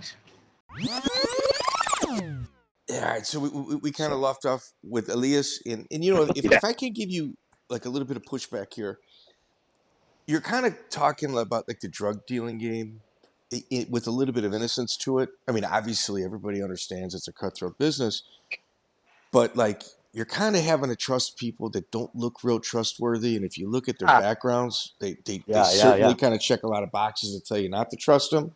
And those are the people that you got to rely on in order to, make sure that your business continues, moving forward. Yeah, and let me just tell in before I get into that nefarious stuff. Let me tell in on Elias, bro. I feel some type of way about him and a few other people, which I want to talk about. At the end of the day, did he have my back? When I'm going through a divorce, did he have my back? Did I sneak girls into the house and their husbands caught me and they'd be outside trying to fight me and Elias would choke them unconscious and fucking like we were brothers, dog. He had his bad, I had my bad, but I do feel some type of way. He, with the heart that he has, with the people he supports, should have fucking definitely at least wrote me a fucking letter. Fuck $1. Wrote me a letter, dog. And I have nothing right now, Mike. I lost my daughter. I lost my woman. I lost my coaches. I lost my friends. I have no parents. I have nothing, brother. Everything I got in here, I got on my own. And the little things I got, I lose. Because I'm in fucking federal prison, homie. And that's the way it is. I have a job here. I mop shit water, dog. In the process of mopping shit water, a pair of my shoes got dirty. I washed them, cleaned them. I left them outside. The cops threw them away. This place is fucking hell. I'm in the oldest federal prison in the United States, bro. That amongst itself is problems. So, sorry if I feel some type of way. But yes, talking about drug dealing, of course it's fucking hell. I was involved with I don't know what to say or how to say it, but I really started with the Tijuana Cartel. That's where I started. And you did meet these people at Total Combat. Honestly, I kind of figured that. No, not at all. Okay. Not at all. No, absolutely. No, not at all. Not at all. Did I meet people who do bad shit or drug dealers at Total Combat? Probably. Did I ever do business with any of them? No. That's smart. Not at all. That's smart. Not at all. Like, no, I was happy back then, brother. I was happy fighting. I was happy training. I was happy rolling. I had a wife. I had a kid. I had a house. I had a car. I was happy. I didn't need more. I didn't even know I wanted more. This was later on, So no, absolutely not. Matter of fact, even the guy who's the athletic commission back when Total Combat, I think, died or something. Tony, something like that. He was a great guy too. But no, nothing like that at all. No, nothing to do with Total Combat. That was all on my own. I remember I'm from Tijuana, bro. I was born in Tijuana. So have deep history there. So the business relations, was it difficult? I mean, you're doing sales with business people, signing them up for memberships. Everybody's got real jobs. Everybody looks really good or trying to get there. And then on your other life, you're dealing with some people that, Hey, man. you know what's fucking funny? I remember same day, right? And I'll tell you another funny story. I'm gonna tell you a story that ends with me doing cocaine with Justin Bieber. True story. I did cocaine with Justin Bieber, and I'm gonna tell you how the story went. But I remember one day specifically, a friend of mine, not a girlfriend, nobody I ever messed with, but a beautiful human being, just a gorgeous girl. Not just that, a gorgeous soul. Her name's Alana Carey. She's a Jewish girl. And she calls me, babe, Rudy, I'm dating this guy, and fuck, he boxes and he kickboxes, and he's kind of weird, like he's kind of aggressive, so I'm scared to send him to anybody, but I know you're a tough guy, and I know you can handle it. And I'm like, well, bet, what's up? And she's like, how much do you charge for private? I'm like, oh, we charge like $60 an hour usually, babe. Like, that's what I'll do. If they buy more, I'll do it cheaper, whatever. She's like, no, he's got money, Rudy. Don't worry about it. So she sends me this motherfucker. I don't know who he is at the time. And he's yoked out, good looking, kind of aggressive, trying to fuck. And he don't want to do pads first. He wants to spar. And he's trying to knock my head off. And I'm a few rounds in, and he's still making it. And I throw one of my fighters in, Carl Santiago. Fucking drops his motherfucker, and we're beating him up. And afterwards, he's hugging me, loving me, hands me $500 for the hour, bro. And I'm like, what the fuck? Who is this guy? I'm like, Lana, send this guy back tomorrow. Send him for $500 every day. I'm happy as fuck. And by the time I'm already selling drugs at this time, but still, $500 for a private lesson doing what I love, whatever. Well, it ends up being, and he ends up being a friend of mine, Dan Bilzerian. Dan Bilzerian, the most famous guy on the internet. Alana hooked me up with, and I've trained him for a while, and he's a. Once you get past some of the, which I'm sure he has walls up or whatever, he's actually a nice guy, real nice guy. But that same day I trained him, I remember that I was like, man, I fucking met the most blah blah blah blah blah. I went and sold some bricks that night, and actually to a guy who later robbed me for $285,000. And it's just one of those things, like, everything was going good. We're doing a move. He's driving from point A to point B with this much cash in his trunk. And I'm sure the thought process started, which is one of many times, but he thought to himself, out of this 285, what do I get? What happens if I keep this 285? And he decided to keep this 285, leave his family, not contact his daughter, not contact his girl, and run from me. And that's what he did. And it caught up with him. You can't steal money from those type of people. And I wasn't going to take the fucking full brunt of it. And he had to answer for it. And he did. But that's how it is. People are always trying to steal from you. There's so many methods, so many tactics to stealing, bro. And, there was people that I was with, that partnered with. And they even had techniques on how to steal from the cartel. They had ways to manipulate and maneuver shit to steal from the cartel, and they do it like every Christmas. They'd find a way to steal 20 bricks, and they'd replace these 20 bricks with 20 almost fake bricks.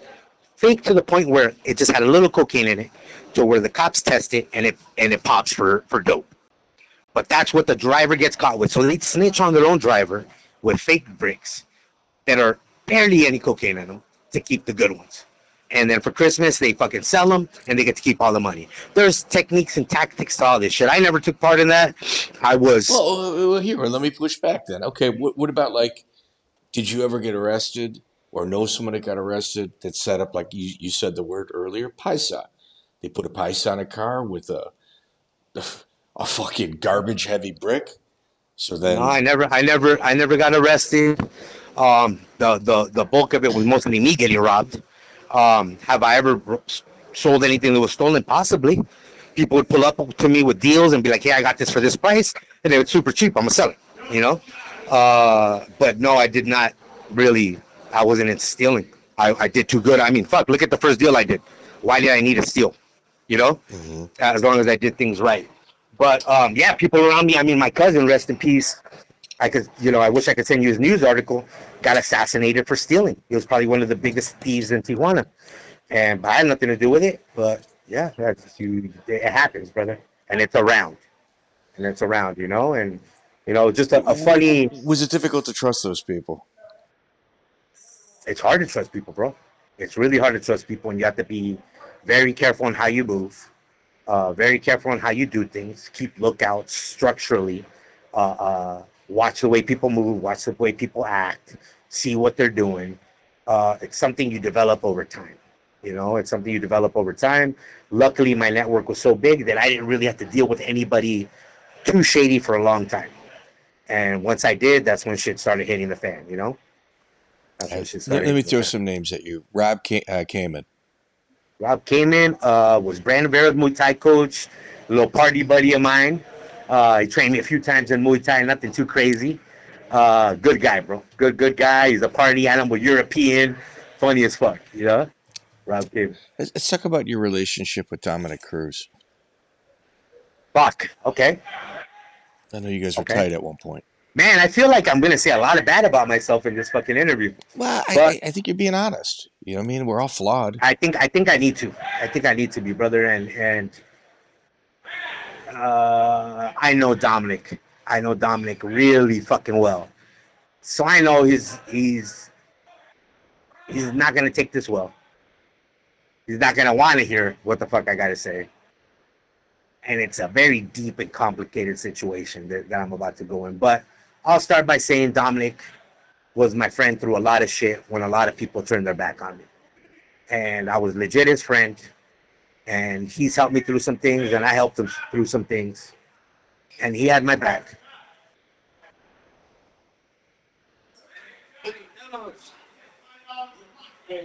Huh? Hey, put up, mute it real quick, Mike. Mute it real quick. Wait.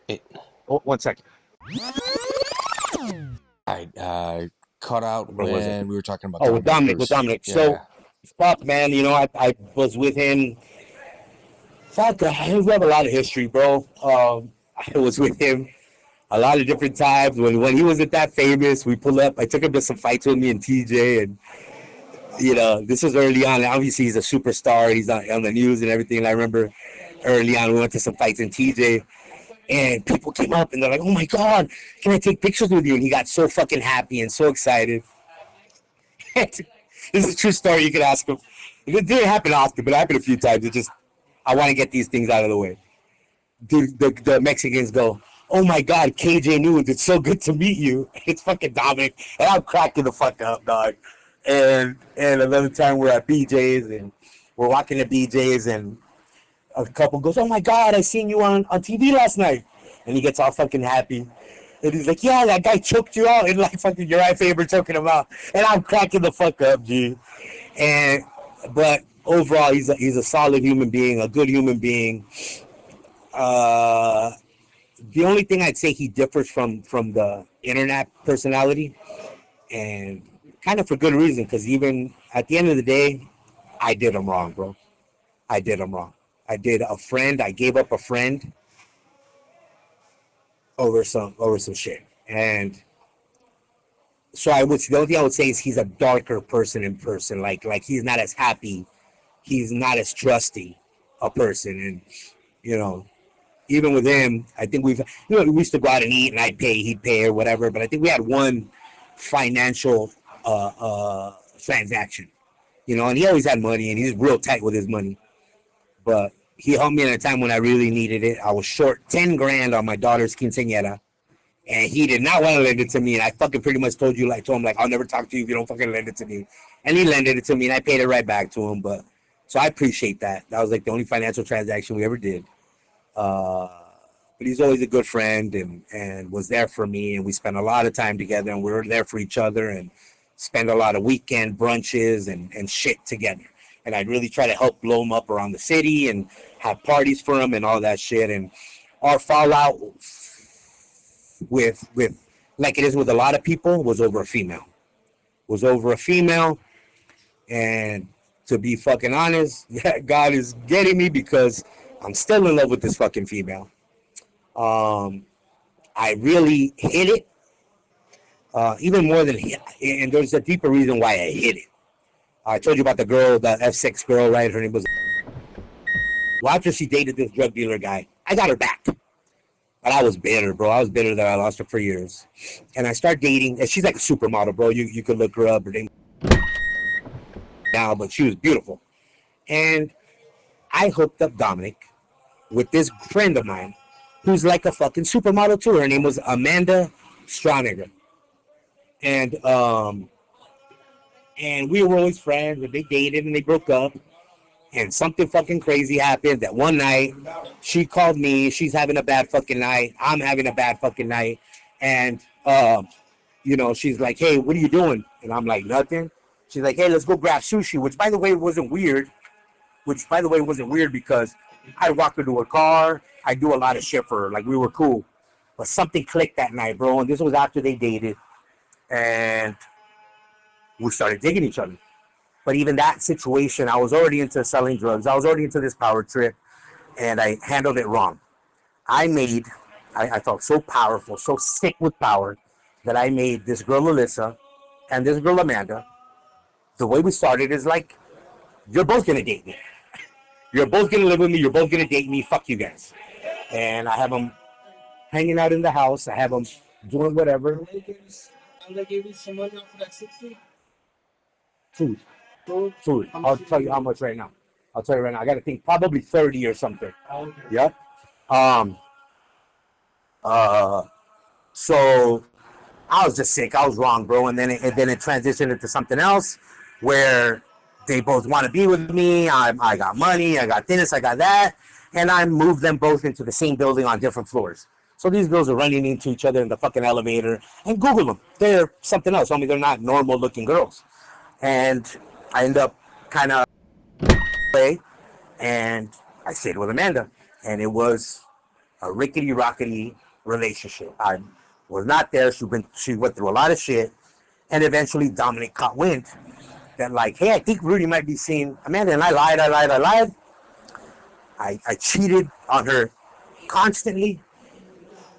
She ran back to Dominic once to be like, Rudy cheated on me. Let's fuck around.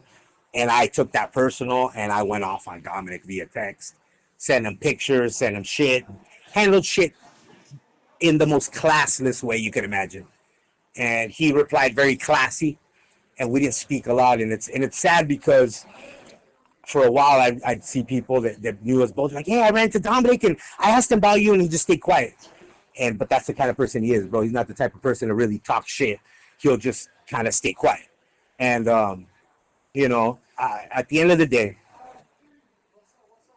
I don't know how the fuck I feel 100% about the situation. Do I miss his friendship, his companionship? A fucking billion% I do.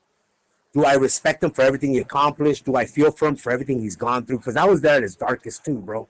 When his knee was fucked, when he was depressed, when he's at the house feeling like shit, I'm sitting there trying to cheer him up. And I was also there for some of the greatest times too, bro.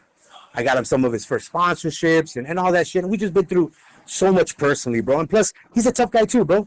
You know what I mean? Like, he's the type of dude, we go to a house party together, he get in a fucking street fight, fuck somebody up. Like, he's a legit tough guy. I love him to death, homie, and I wish him the best and his family the best. And I wanted to get this piece of shit part out of me, out of my soul, out of my heart. Eric Del Frio, a lot of people already know what happened. But still, I've never told the public. I've never told people. Because I probably still on my Instagram have tons of pictures with me and him, and maybe he has pictures of us and interviews and shit like that.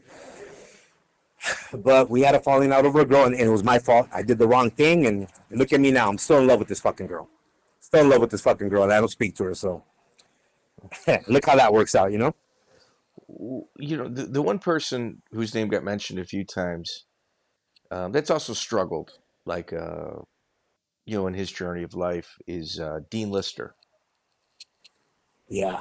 So, Dean, aside from Tony, them got me started in this, and he's taught me the most and showed me the most. And he's a brilliant man. Some people have even referred to him as an idiot savant. Like, he's brilliant in a lot of ways, But, as of late, I've heard that he's turned on me, that he said some negative things on YouTube shit and denying who I was and what I was to him, which kind of hurt me, and I could tell you some stories, but Dean's been in rough places too, Doug.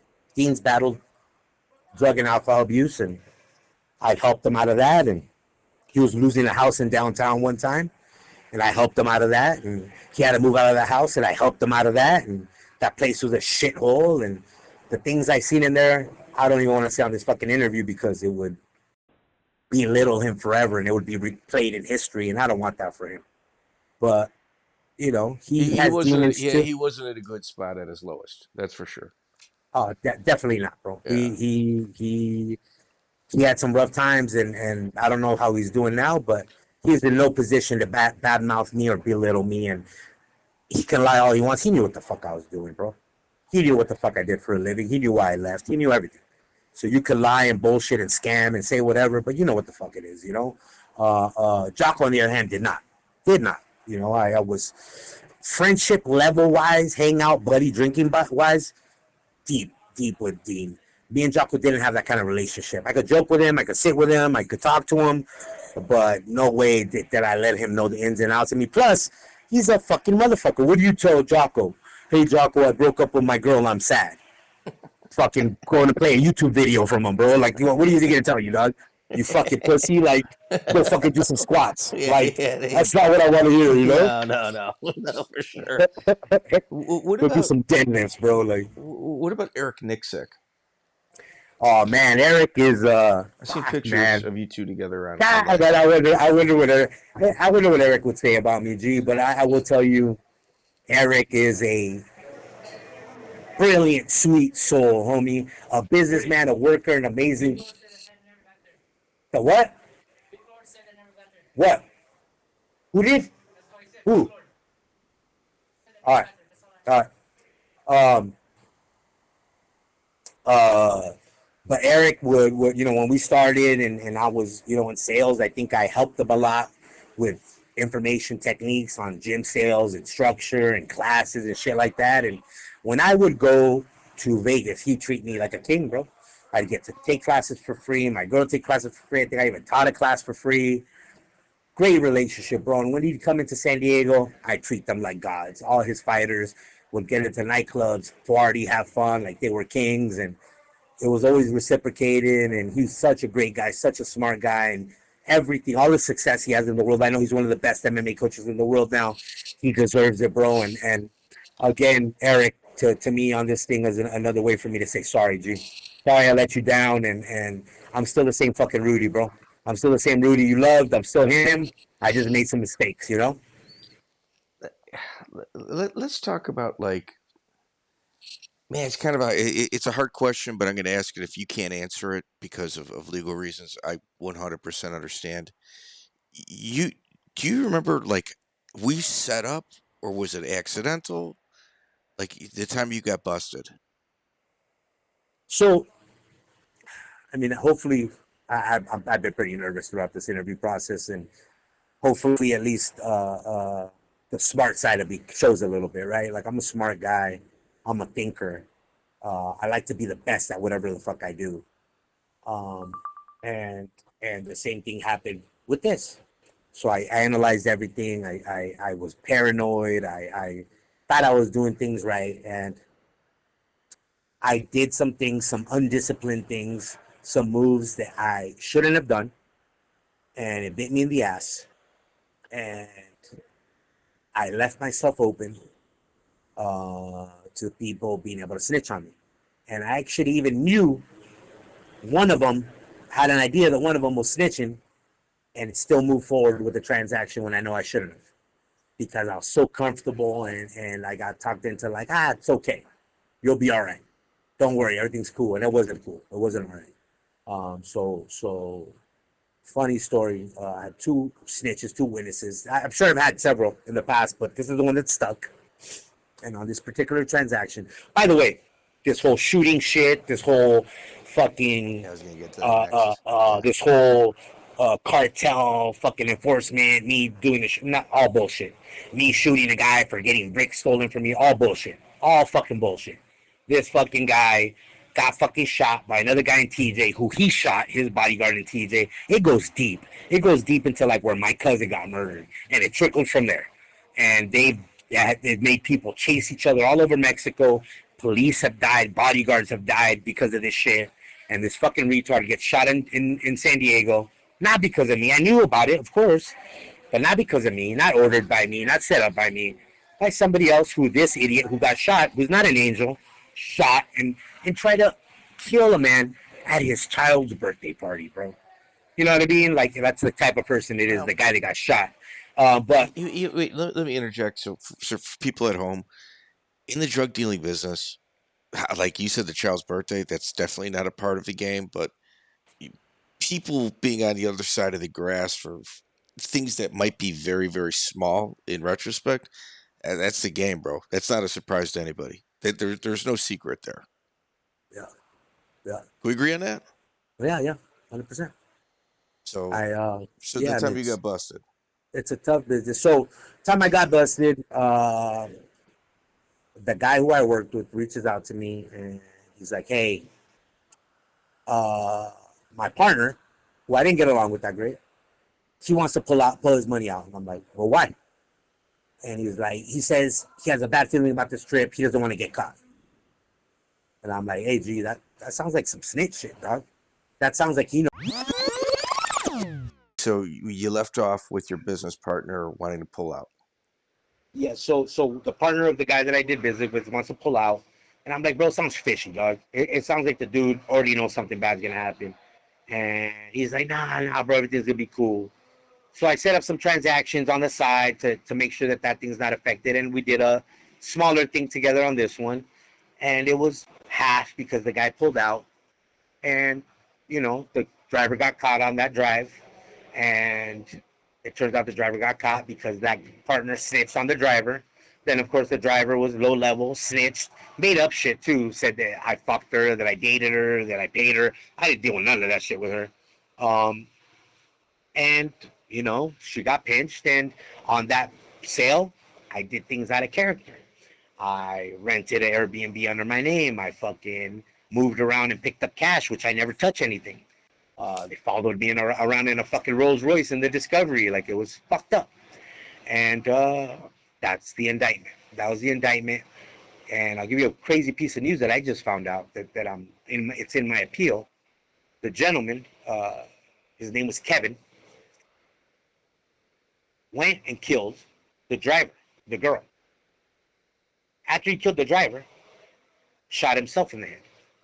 This was all before I got arrested. So the reality is, if I would have gone to trial, I would have had no witnesses. I would have had no snitches. I didn't even know that. The government didn't have to disclose that, but they actually did, because the government was ordered at some point to tell me anything that could positively influence my case. They never did.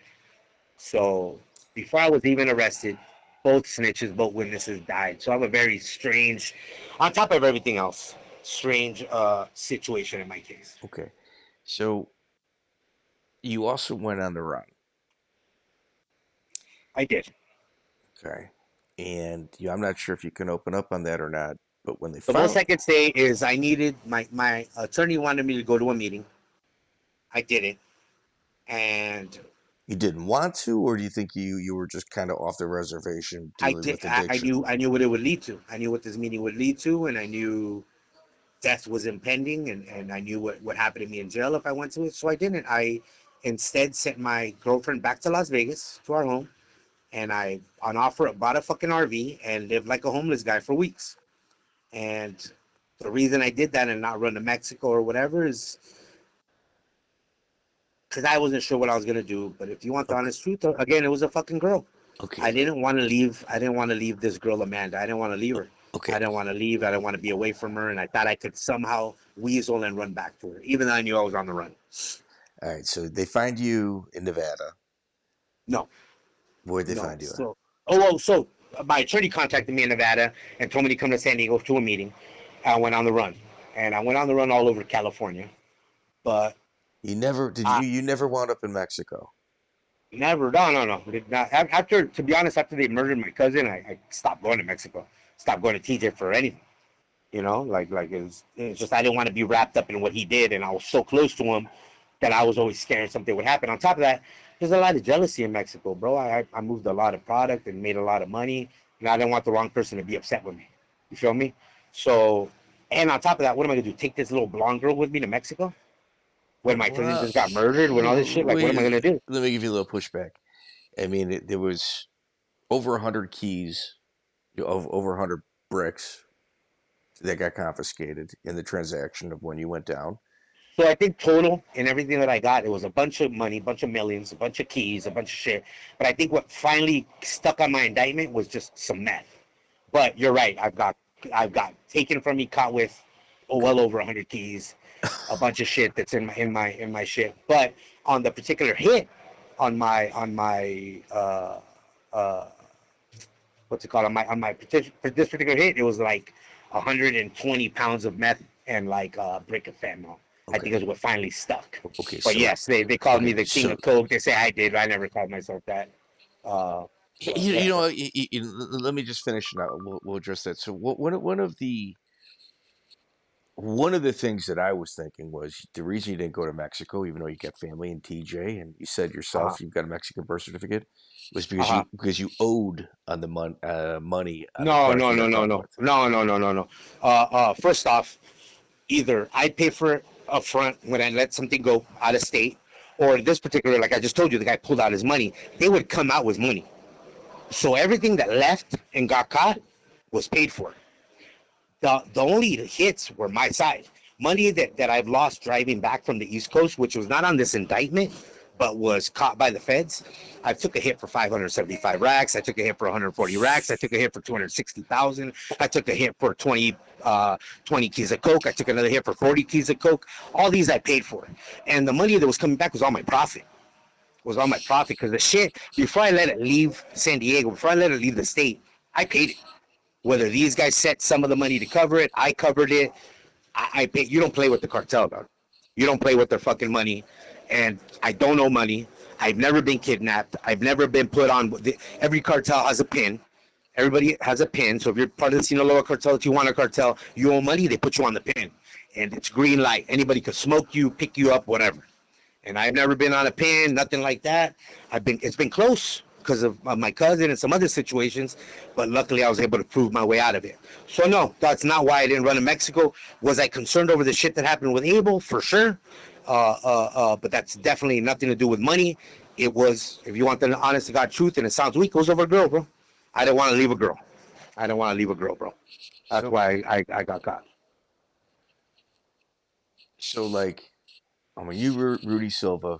You're used to spinning a lot of plates, dealing with unusual circumstances and situations. Always kind of getting what you want. You as a sales guy, you can usually get a yes. Fam, you're very right. You know, and I had situations where girls, I've done crazy shit, brother. And let me give you a scenario, like one shit, like, because I think back and you gotta be responsible for your actions, brother. And only the people that were in my inner circle or my girlfriends would know. But Amanda, I loved her, bro. She was beautiful girl, and I fell for her in a lot of different ways that I fell for a lot of people. I'll tell you about another girl.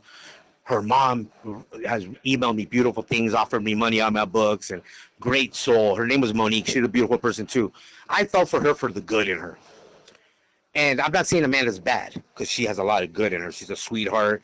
She's so beautiful that she could manipulate men if she wanted to, make money off men. She never did. She never used her body or her pussy or anything to make money.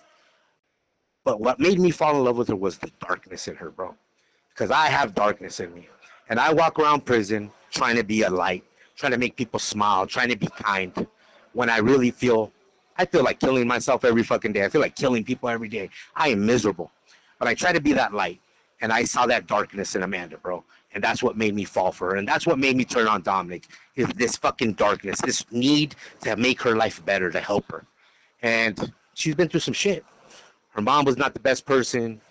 I'm not going to speak details, but she was abused in certain ways growing up and burned with cigarettes and never fucking helped, bro. She always got the short end of the stick, even with me. Even with me, bro. My dumb ass had it all, homie.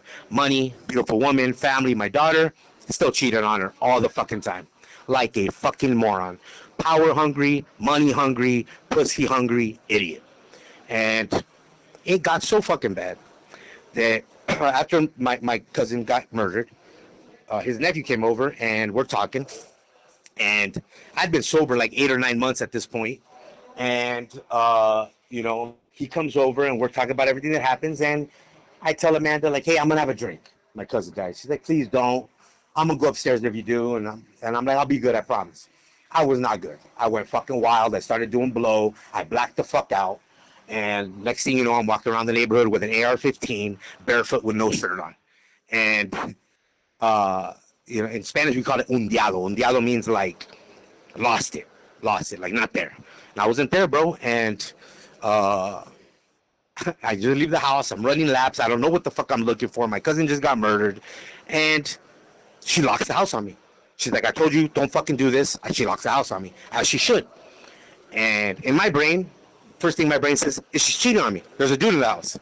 So I put my AR in the fucking car. I hide whatever money and shit I got somewhere else. At least I was sober enough to do that.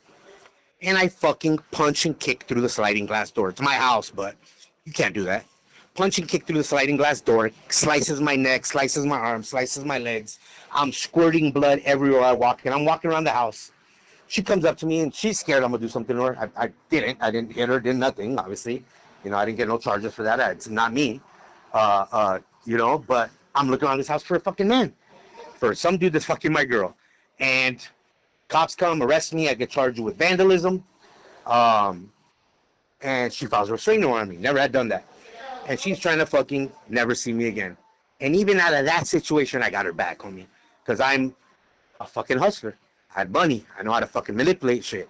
And somehow I still got her back. But that's the type of shit this poor girl had to deal with. Okay, That so the neighbors and everybody had to deal with, you know?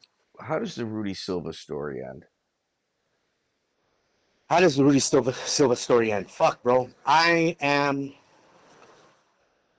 just got news about my daughter. You know, my daughter, and I could tell you a lot of shit about my kid, right? But I will tell you this, I was a good father, bro. I was an active father. I'd drive to her to feed her Chick-fil-A in the morning before she went to school. I'd have daddy-daughter dates. I worked 7 days a week, but I'd leave work to ballet recitals, volleyball practice. We'd dress up for Star Wars movies. We'd go to Disneyland 4 times a year. I was present. I was active. I loved her, bro, and she loved me. Concerts and movies and everything. I was an active father. When I left her mom, the thing I did is I started dating a lot, and I'd bring a lot of girls around her, which was wrong. And I know she feels some type of way for that. But there's times later on that she even knew what I did. Where come up to me, where my, and she told me, like,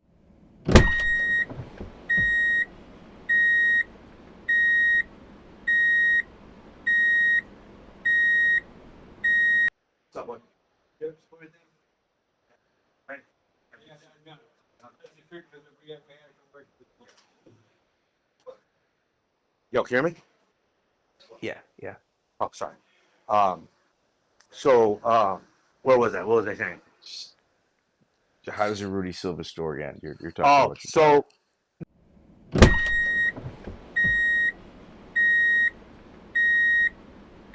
so people knew that, but now she literally doesn't answer my calls, doesn't talk to me. So I'm bitter in a lot of ways for a lot of reasons, and I work in the dark, and I try my best here, and I'm really banking on this appeal. And I guess how it ends is this, bro. You can't go around. Do I have a chip on my shoulder? For sure. Prison is hard, brother. There's no mercy in this motherfucker. People walk around with knives. People get dropped every fucking day. It's not pretty. People get fucking stabbed for $5 in this motherfucker. That's the way it is. And it's cutthroat, and I'm very different from people in here, bro. I act different. I talk different. And that's not always accepted. You understand what I'm saying? I think the way it ends is this. I learned what real happiness is. Happiness is doing something you love every day. And I did promoting, I did coaching, I did running the gym, and I love that. So if somebody could get involved with that again, I would. But there's one other thing. One thing left up. So many people that I did so much for, that I loaned money for, took care of them, helped them when they needed me. None of them are anywhere to be found. Except one fucking man. One man that stuck by me no matter fucking what. And we'll talk about him. But I want revenge, brother. I want revenge, but not the way you think. I want revenge. I want everybody to fucking regret what they did to me. And the one thing that I've always done in the past is, and I'm sure these mysterious people that called you said somehow Rudy always comes through. Rudy somehow always comes back. They did Rudy say always that. shakes back. Yeah, Somehow. they did say that. Yeah. Because I have no quit in me, bro. I won't sleep. I won't eat. I won't fucking do shit till I get what the fuck I want. And that's what I'm going to do now. And all I want right now is I don't want to hurt people, but I want them to regret for turning their back on me. And I want money. I want power. I want success the right way. And I've done it before, and I'm going to do it again the right way. And I'm going to make people regret because I am a good man. People forget the time that I've donated to charity. People forget the times I've handed people help while they were down. They forgot the kind words. Me always being available, phone calls. That means a lot to me now because nobody's available to me, bro. So how it ends is hopefully somehow God sees it in it fair to let me get through this, to let me escape this shit and be able to bounce back. Be able to bounce back and prove the world wrong. Yeah. And all the fucking people who said adverse negative things about me, including coaches and random people, and who hated me for nothing, who hated me for having money, for beautiful girls, for all this shit. And the way I flaunted it was wrong, but I want revenge, but the right way. All right, we just got done listening to Mike's interview with Rudy Silva. I'm here for the wrap up. I hope you liked it as much as I did. Pretty good, right? You know, he was definitely one of the most interesting characters you've interviewed. Yeah. He alludes to the fact that he's a little bit bipolar, and you could definitely see it. It makes him a super animated guy. He had a hell of a life. Like Sex, Drugs, and MMA would be the title for this interview if I had to pick it myself. There's a lot of truth to that. But what I think kind of got lost, one, it's 2 hours. It's a little under 2 hours or just over 2 hours. And it's exhausting recording them from the jail. Like it's an all-day affair where you got to tell your wife and family, maybe he's calling, maybe he's not. You got to be prepared. You got to have your notes in front of you. Like at one point, I kind of get lost on a question, and it's because of my 3-year-old daughter's in front of me going, "Hey, Dad, what about this? What about that?" And like, you got to have a gentle hand when dealing with a situation like that, especially when it's being recorded. and on the flip side, during the interview, you hear other guys trying to buy cup of noodles from him and stuff because it's commissary day. Yeah. So I think what gets lost. Well, first off, I think I could probably get 3 interviews out of him, truth be told, because there's a lot of fighter stories that I had in the chamber, but because he's, like you said, he's animated, it made the conversation easier. But if you look at like the MMA people he was associated with, Brandon Vera fought for a world title. Dominic Cruz was a world champion.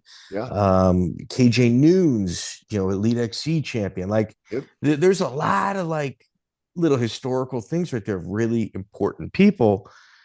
But if you look at his other side, whatever level you think Dominic Cruz is, whatever level you think KJ Nunes and Brandon Vera, on that drug dealing side, he was rubbing shoulders with those exact same type of people.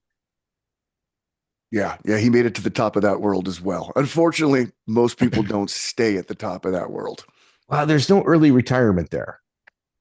No, it's death in jail. Very, very rarely somebody makes it to old age without one of those two things happening. Yeah. I mean, if you're going to stand this side of the grass, you're going to be locked up. Yeah. No, that's a fact.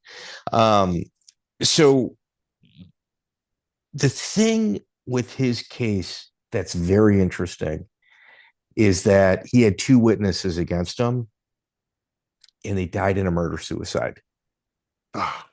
Did they know the Clintons? Before he went to trial, and the state never disclosed that to his attorney, or his attorney never passed that information along to him. God, either way, that's a material difference. Is that the grounds for his appeal? Well, it is, and so I had a couple anonymous phone calls in regards to this one, and you and I've got a pretty good reach in California. There's certain parts of the country that you and I've got a pretty good reach on, and I'm going to tell you 2 people that he was really close with. Timmy Ford who lined us up Dean Lister, Right. and KJ Nunes. He got us KJ Nunes as well. Dude, great friend of the show. I haven't met him in person yet. I think I'm going to change that sometime either beginning of this or before the end of this year, beginning of next year. And Jeremy Stevens.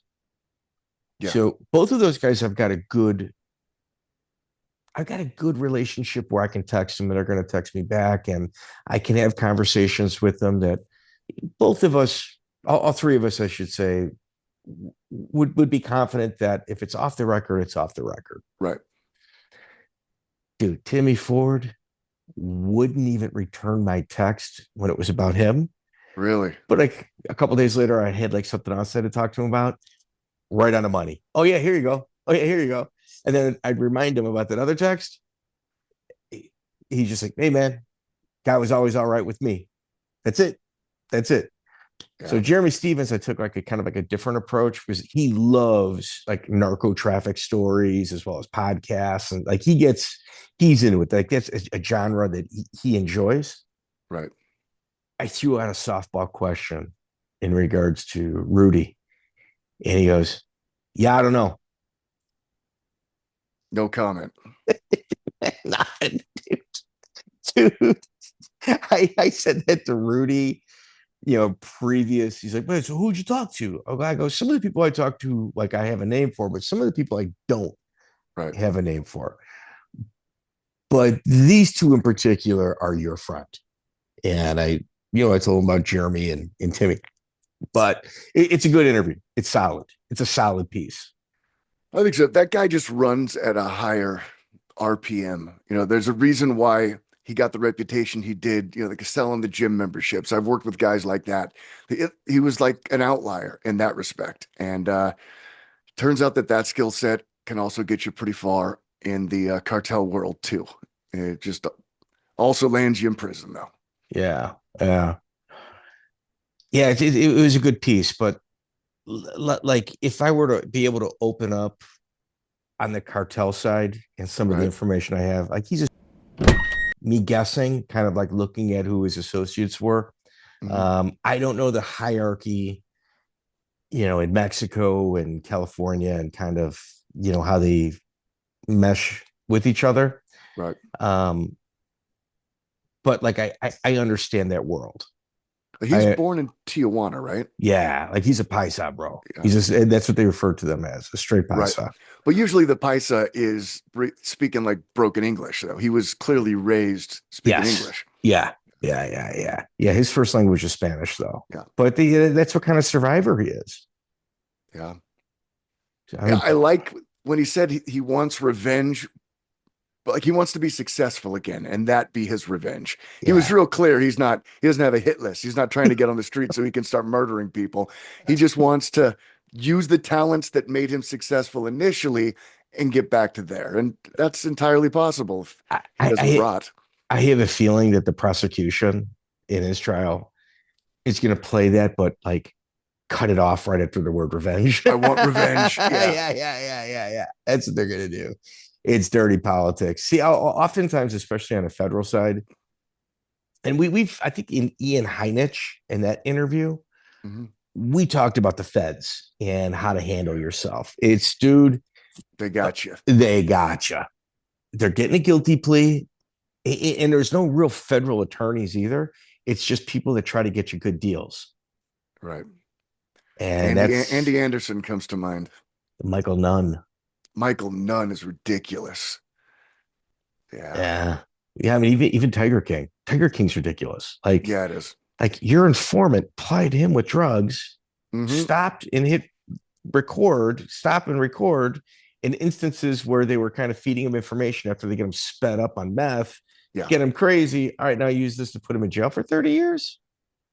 Come on, dude, stop it. I don't want to be Tiger King's neighbor. I also don't think we need to lock him up for 30 years. Yes. Yeah. That's and Michael Nunn for 20 plus years because, one of his, quote unquote friends tried to sell him a key of cocaine for like $300. He wouldn't bite on it for like 7, 8, 9 months. And finally said, okay, here's $300. Go and get it. And then he might have had a gun. might have had a gun is the most ridiculous add-on I've ever heard. So You didn't find a accelerated? gun on me. Yeah, that's some personal stuff. That's the judge not liking him. Yeah. Yeah. It's too bad. He was a talented fighter. Yeah. In his yeah. prime. Yeah. Hall of Fame fighter. Yeah. Yeah. Yeah. I think if he doesn't lose to James Toney, I think he's one of the all-time greats for the weight class. I think he had the misfortune of coming up, being in his prime at the same time as Roy Jones Jr. and James Toney. Yeah. But aside from that, he's had Tony definitely beat a great fighter. Yeah, had Tony beat too. It's that last round. And anyway, it's a really, really, really good interview. Cedric Marks, I recorded 3 months ago from his prison phone. And certain systems or certain jails pick up my recording device. It's certain, and sometimes it's spotty. The one with Cedric Marks, there was no getting around it. So I've got an attorney right now trying to subpoena my phone conversations. Really? And he's doing it for free. Like, dude, if this guy gets it, I'm advertising. He has spent so much time trying to get this for me. And I'm going to try to parlay it for one or two more before he says, dude, that's it. I'm done. If that doesn't work, would the other way to do it to have a conference call make it look like it's a phone call with his attorney? Would you be able to tape that? You can tape that. I don't know if this guy would want to sit on the phone for an hour, but I don't think those might not be timed. Or not? You know what? Well, no, he would. He would have to. No, he would want to. He would want to be legit on that. We could probably do that. He's a cool cat, man. Real cool guy. Another South Side guy. Real cool guy. And anyway, Joey, I thought it was really good. I was happy with it. I thought it was good. I thought it was one of your best. You know, you're uniquely qualified for these type of interviews. There's no one else that knows this much about MMA history and the prison system and the cartel. I like the cartel. Very few. It's the trifecta. So it's gotten a good response so far. You definitely have to keep going with it. I enjoy it. So I spent 3 years in Mexico. So that's where I speak fluent Spanish from. Like I never took a class or anything like that. Just chased women in Mexico. You know what? I went on vacation with I was dating a girl. We were, in my opinion, I was trying to get serious with her. Mm-hmm. We ended up, I paid for a trip for us to go to Puerto Vallarta as her graduation gift. We fought the entire time. Was she graduating college or high school, Mike? I want to paint the picture. I had college. Okay, good. All right. Just making sure. Eastern Illinois University. Okay. And we fought the entire time. And I've been on one of those. Oh, dude, it was just miserable. Like there was just no making her happy or me understanding. Like I couldn't understand her. At one point I could, but at this point in the relationship, like I think it was toxic. We kept running back to each other. Mm-hmm. And the last day I told her, you know what? Fuck it, I'm staying. And she's just like, no, you're not. And I go, I ain't fucking going. And I just laid in the hotel bed. And she's like, well, I'm getting a taxi. I'm like, I don't give a fuck. And she's like, no, I'm leaving. She's like, all right, we're going to miss the plane. I got to go. And I'm like, I ain't going. Like, and you stayed for 3 years? Off and on for 3 years. Yeah. Oh my God. Yeah. I was done, dude. I had to get rid of her. Like, and it was like, I just kept like, I'd be at home at night. I'd be like, we keep going back to each other. It's got to stop. So yeah, I know. I just had to be in a different country. Yeah, that's how you get over each other. That's what I did, bro. That's what I did, man. Yeah, I've had the toxic relationship. I've had the toxic trip to Mexico. It didn't occur to me to just stay in Mexico. I took the flight home and then split up. Yeah, and then I worked a whole bunch, saved up a giant chunk of money, went back, started a business in Puerto Vallarta, and I mean, it didn't make a lot of money, but I was able to kind of sustain myself. It was like in the tourism business. Okay. And after 9/11 happened, like things changed. And that's when I came home, was working security gigs. And then I got on the police department. Yeah. And for the record, The overwhelming majority of my police career with the Cook County Sheriff's Department was in the jail. I liked working in the jail. I was a gang guy in the jail. I loved it. I think there's 7 or 8 episodes on our YouTube channel of me working in the jail and working cases and kind of building cases against people. What was that show called? The Squeeze on MSNBC. Squeeze, that's right. Yeah. So we got like 7 or 8, and I think there's like 4 or 5 more that I got to track down and put on. I'm going to do that sometime this summer. I'll put like the remaining 4 or 5 episodes, which I was featured more heavily on the last 4 or 5 than I was on the first 7 or 8. Yeah, I watched a couple of them. You guys were chasing down some meth cookers or something. So or in getting Chicago, leads. So in Chicago, it's methamphetamine is not common. Like, it's really hard to get, and it's very expensive. Really? It's like a gay party sex drug.